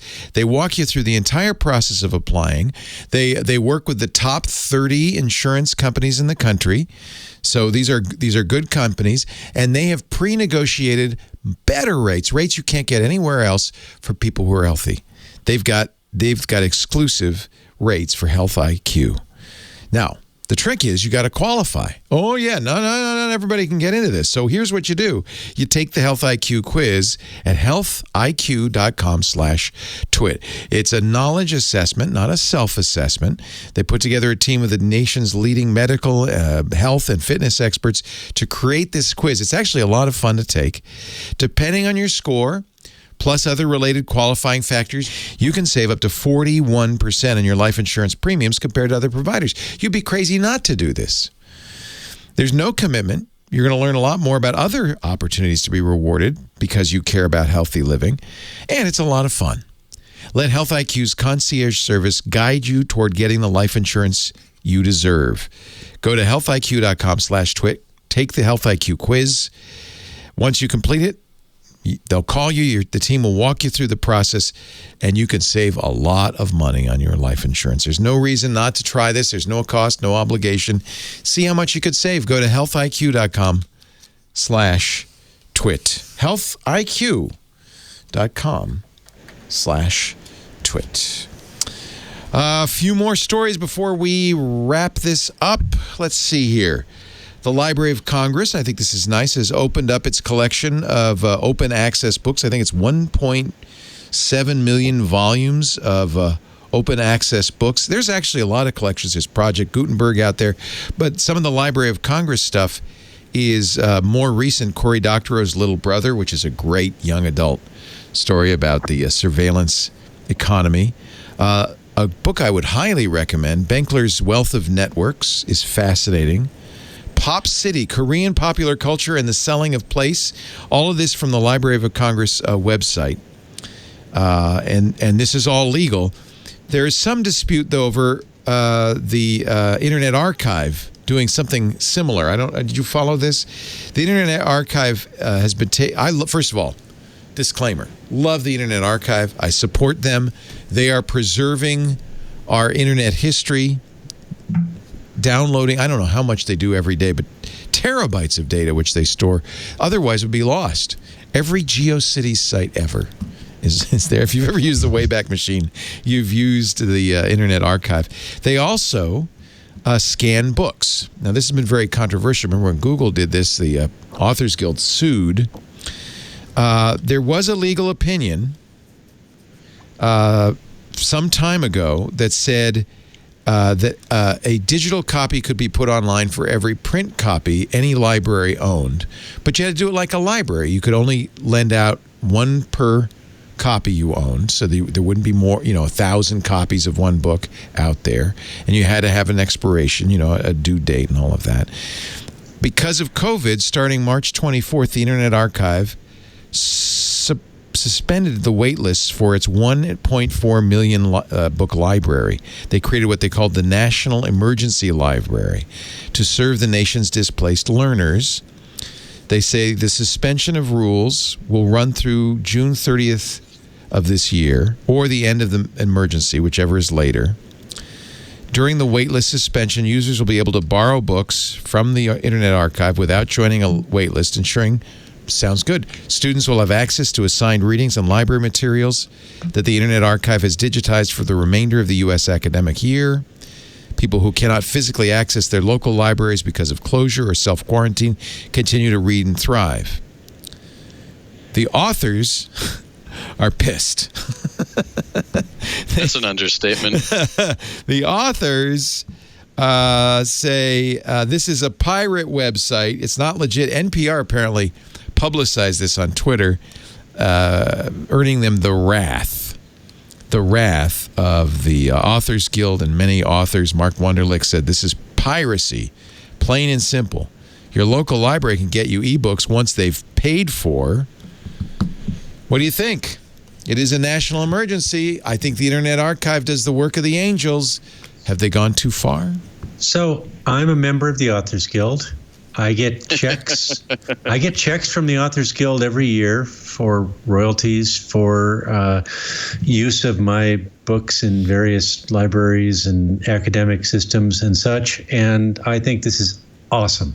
I want it to happen. We're in uncharted waters right now. The idea that everyone should be entitled to extract their rent from the economic system right now. Sorry, off the books. This is great. Do it. Go read. If one of my books happens to be there, you have my blessing to go read it, and I won't take a penny from it, and I won't feel bad about it, period. Thank you, EdBot.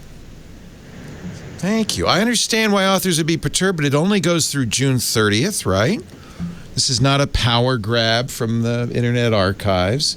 There are a lot of kids at home who could probably benefit from this. I'm not a member of the Authors Guild, so I don't have a dog in this hunt. But I saw that story, and the thing that I don't recall it answering, or maybe it just wasn't answered in the version I read, is how many works are that they've been scanning are. Sorry, brain just died. Orphan works. How many? Yeah, right? How many are orphan? Well, no, it was the other. It's the opposite. How many are copywritten? How many are still under active copyright? The problem with orphan works is because we've extended copyright thanks to Mickey Mouse and Walt Disney. We've extended copyright for so long that anything 75 years old or younger is copyright, but they may be what we call orphan works, where the author's long gone, the books are out of print, nobody's going to make any money on those books. They're lost. And this is what Google was trying to do with the scanning effort. In fact, there were even proposals that, well, how about this? How about we say, if we think it's an orphan work, if the author wants us not to do this, send us $1. $1, and we won't do it, proving the ownership and petting a little bit of a speed bump over just saying, yeah, don't do it. I think the Internet Archive could have avoided a lot of the drama over this by simply making it opt-in, by saying if an author reached out to them. But that's the problem, because orphan works, nobody knows who the author's long gone. Aren't those public domain? No. I mean, if they're public domain, no, they're not. It's a weird. I live in the weeds of copyright. Yeah, and the real thing is, this is not taking money out of the pockets of of people who need it. It's just not. This is the books that are here. The people who are downloading these books would not have paid to buy these books and sent their 10% or 15% or whatever the royalty percentage is off to the authors. In general, these are things that people would have either pirated or not read. The idea that this is taking money out of the pockets of authors is ludicrous. This is a 1925 book, so still in copyright for one more year. It's called German Lyrics and Ballads from Klopstock to Modern Times. Modern Times being 1925. This, you could see this book was discarded from a library. From the Port Wayne and Allen County, Indiana Library. As far as I can tell, I don't see the card, but I bet you it wasn't checked out a whole heck of a lot. Yeah, but somebody might want this for research, or some student might want it. Or I think this is, well, I don't know. For works that have some kind of clear authorship, I don't see a problem if Internet Archive puts up some kind of donation that goes back to the Authors Guild. If that's if that makes the guild happy. I don't think they even have. Well, I know they're not doing that. Yeah. It's a difficult one. I mean, the law is on. By the way, the law is on the Authors Guild side. Yeah. Nobody's disputing that. A dog dog attack. Dog attack. Aww.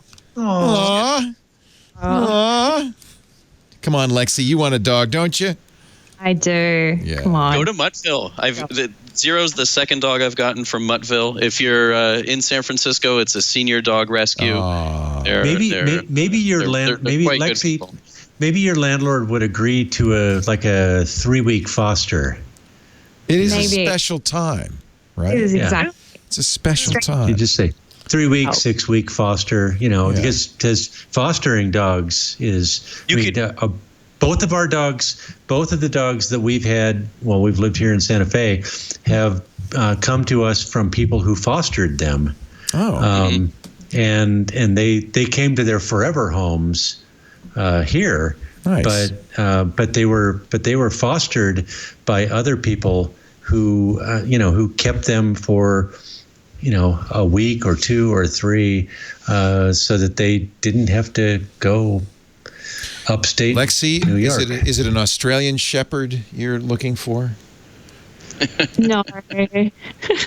What would you like? I never sort of realized the obsession with Australian Shepherds. They're great dogs. Beautiful dogs, but not that many people have them in Australia. So, or at least not in my experience. I would definitely look any rescue dog, but I need a big dog. I'm tall, so I need a big dog. Yes. Otherwise, carrying a tiny little dog. So can I tell? So Bernese Mountain Dogs, I am told. Those are huge. Don't make they're horses. But they are the mellowest dogs. Oh, yeah. They need very little physical activity. They need 5 pounds of food a day. The energy of the dog is in inverse proportion to its size. You know that. And they leave 3 pounds of. Right. Bring a shovel and a bucket. I'm just saying, though, that they're very calm, relaxed, mellow dogs that don't need a lot of activity, that don't need a lot of, they don't need to. I mean, we have Springer Spaniels. Those are very jumpy dogs.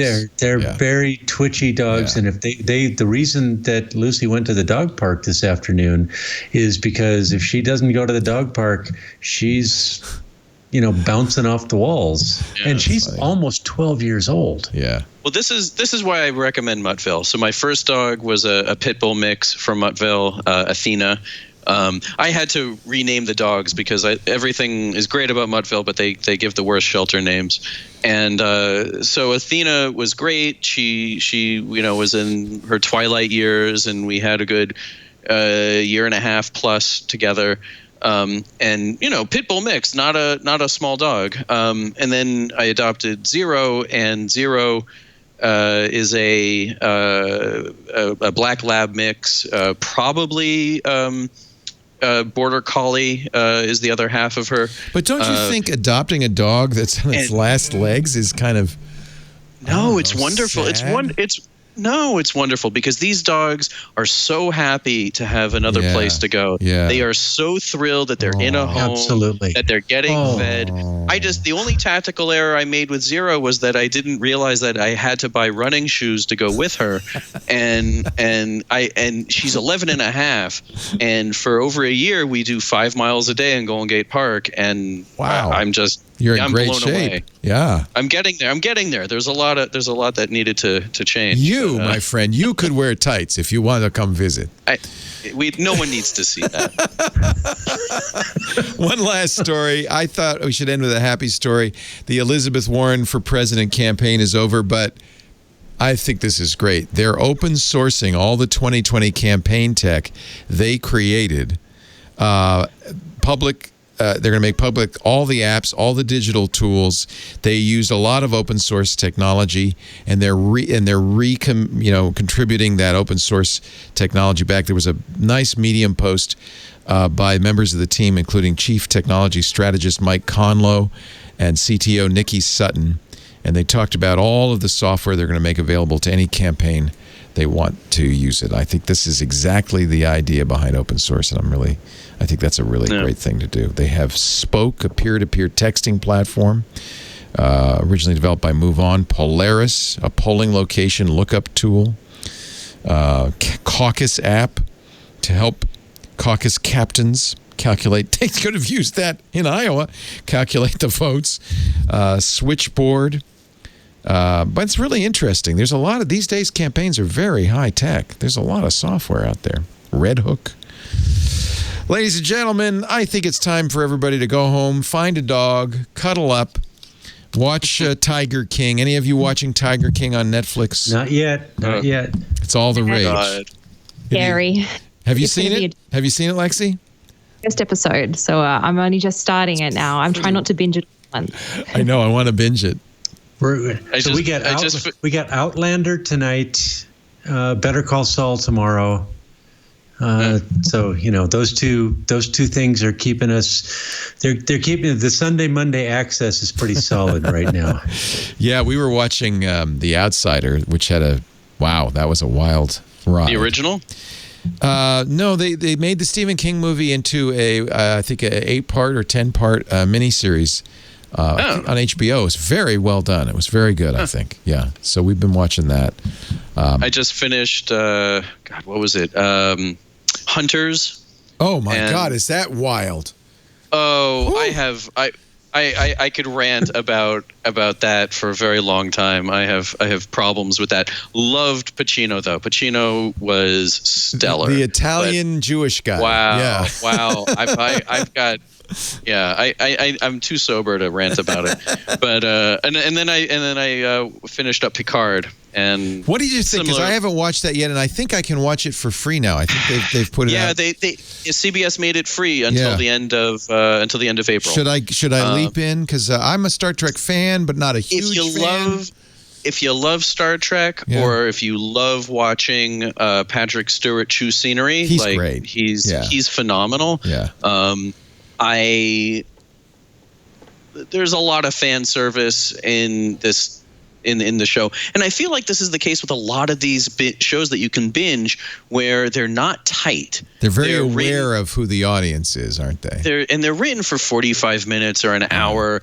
This was a huge problem, I thought, in Hunters, where it really needed an editor to sit down and slash through 40% of it. Right. And that was the problem with Picard. It's just, the camera has never met a view of Patrick Stewart that it didn't like. Any thoughts on Westworld, the new season 3? Haven't checked it out yet. Haven't started? Can't watch it. Why can't you? What are you saving it for binging, or you just? No. We skipped. We stopped it at the end of season 1. It was pretty dark. awful. It was pretty awful. Dark. And also Nolan's desire to do everything out of order. In fact, before I started season 3, I watched 2 different YouTube chronological recaps. So they rearranged everything. And I'm more confused. It's insane. There's like 100 years between the beginning and the end.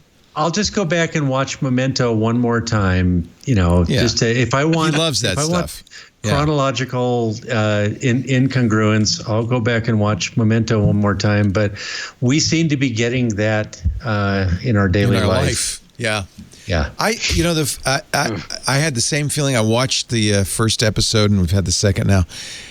The first episode was actually pretty good. I thought, oh, finally, we're up in the future now, and the robots have escaped, but then they went back to Westworld, and I thought, oh, this Right. again. Been there, done that. We can't have nice things. Ed Bot, we can have you, and thank goodness. Ed Bot is a very nice person. We love him. Ed Bot does the Ed Bot report on ZDNet. He's at Ed Bot on Twitter. Stay well, stay healthy there in beautiful Santa Fe. It's always a pleasure. I've known Ed for almost 3 decades now. Yeah, it's pretty damn close to 30 years, Leo. Yeah. Wow. 30 good years. 30 very good years. I think I met you, John introduced us, Dvorak introduced us in the maybe 93 or 94. So It's been 27 years. And every moment of it I've enjoyed. Thank you, Ed. I appreciate it. I hope I'm around to enjoy Lexi Savides for 27 years. I'll be in my 90s, but it's good to know you, Lexi. Senior editor at CNET, at Lexi Savides on the Twitter. And don't forget, your videos are so good on CNET. I just love them. And I want to see more cooking videos from you. Yeah, well, Instagram every day. That's where they're I'm joining. I don't know, YouTube too. I'm but joining we'll see. Instagram just to see those. I think now that I think about it, Instagram would be nice in this. If they're doing a lot of, cocooning stuff, I would enjoy Instagram. Everyone's cooking. Everyone's just being kind. It's all about local community and just being in touch with people that I haven't been in touch with for ages. It's like a much nicer Facebook. Yes. It's owned by Facebook, but well, that's why I took it off my phone. I took everything, WhatsApp, Facebook, Instagram off my phone. I do miss Instagram. And maybe this is the right time to go back. Yeah, it's like the Facebook boomerangers. Instagram boomerangers come back around. I'm a boomeranger. This.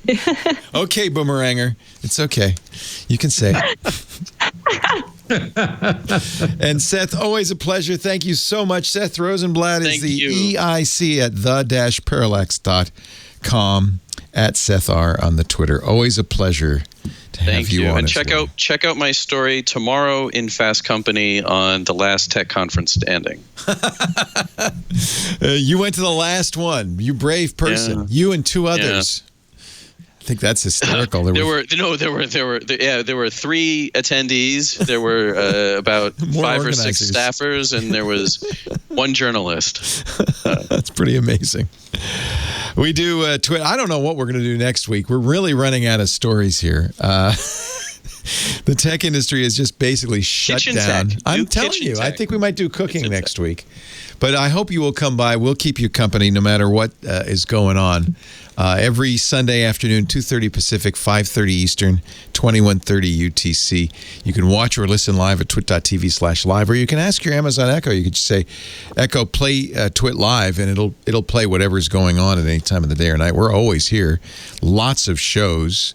Of course, put out on-demand versions of everything, too. You don't have to arrange your schedule around us. Just go to twit.tv, download whatever you're interested in. We've got shows on Mac, on Windows, on security. Security Now, one of our most popular shows. iOS Today. We've got Tech News Weekly every Thursday. We're starting to do a lot of those little short shows like Hands on Mac, Hands on Tech, Hands on iOS, Hands on Android. Those are really nice short bits if you just want a little bit of something to watch or listen to. It's all at twit.tv. It's also on YouTube at youtube.com/twit. Thank you all for being here. Stay safe. Stay healthy. Sanitize. I'm going to after this conversation, I have to sanitize here. And we'll see you all next time. Another Twit is in the can. Bye-bye.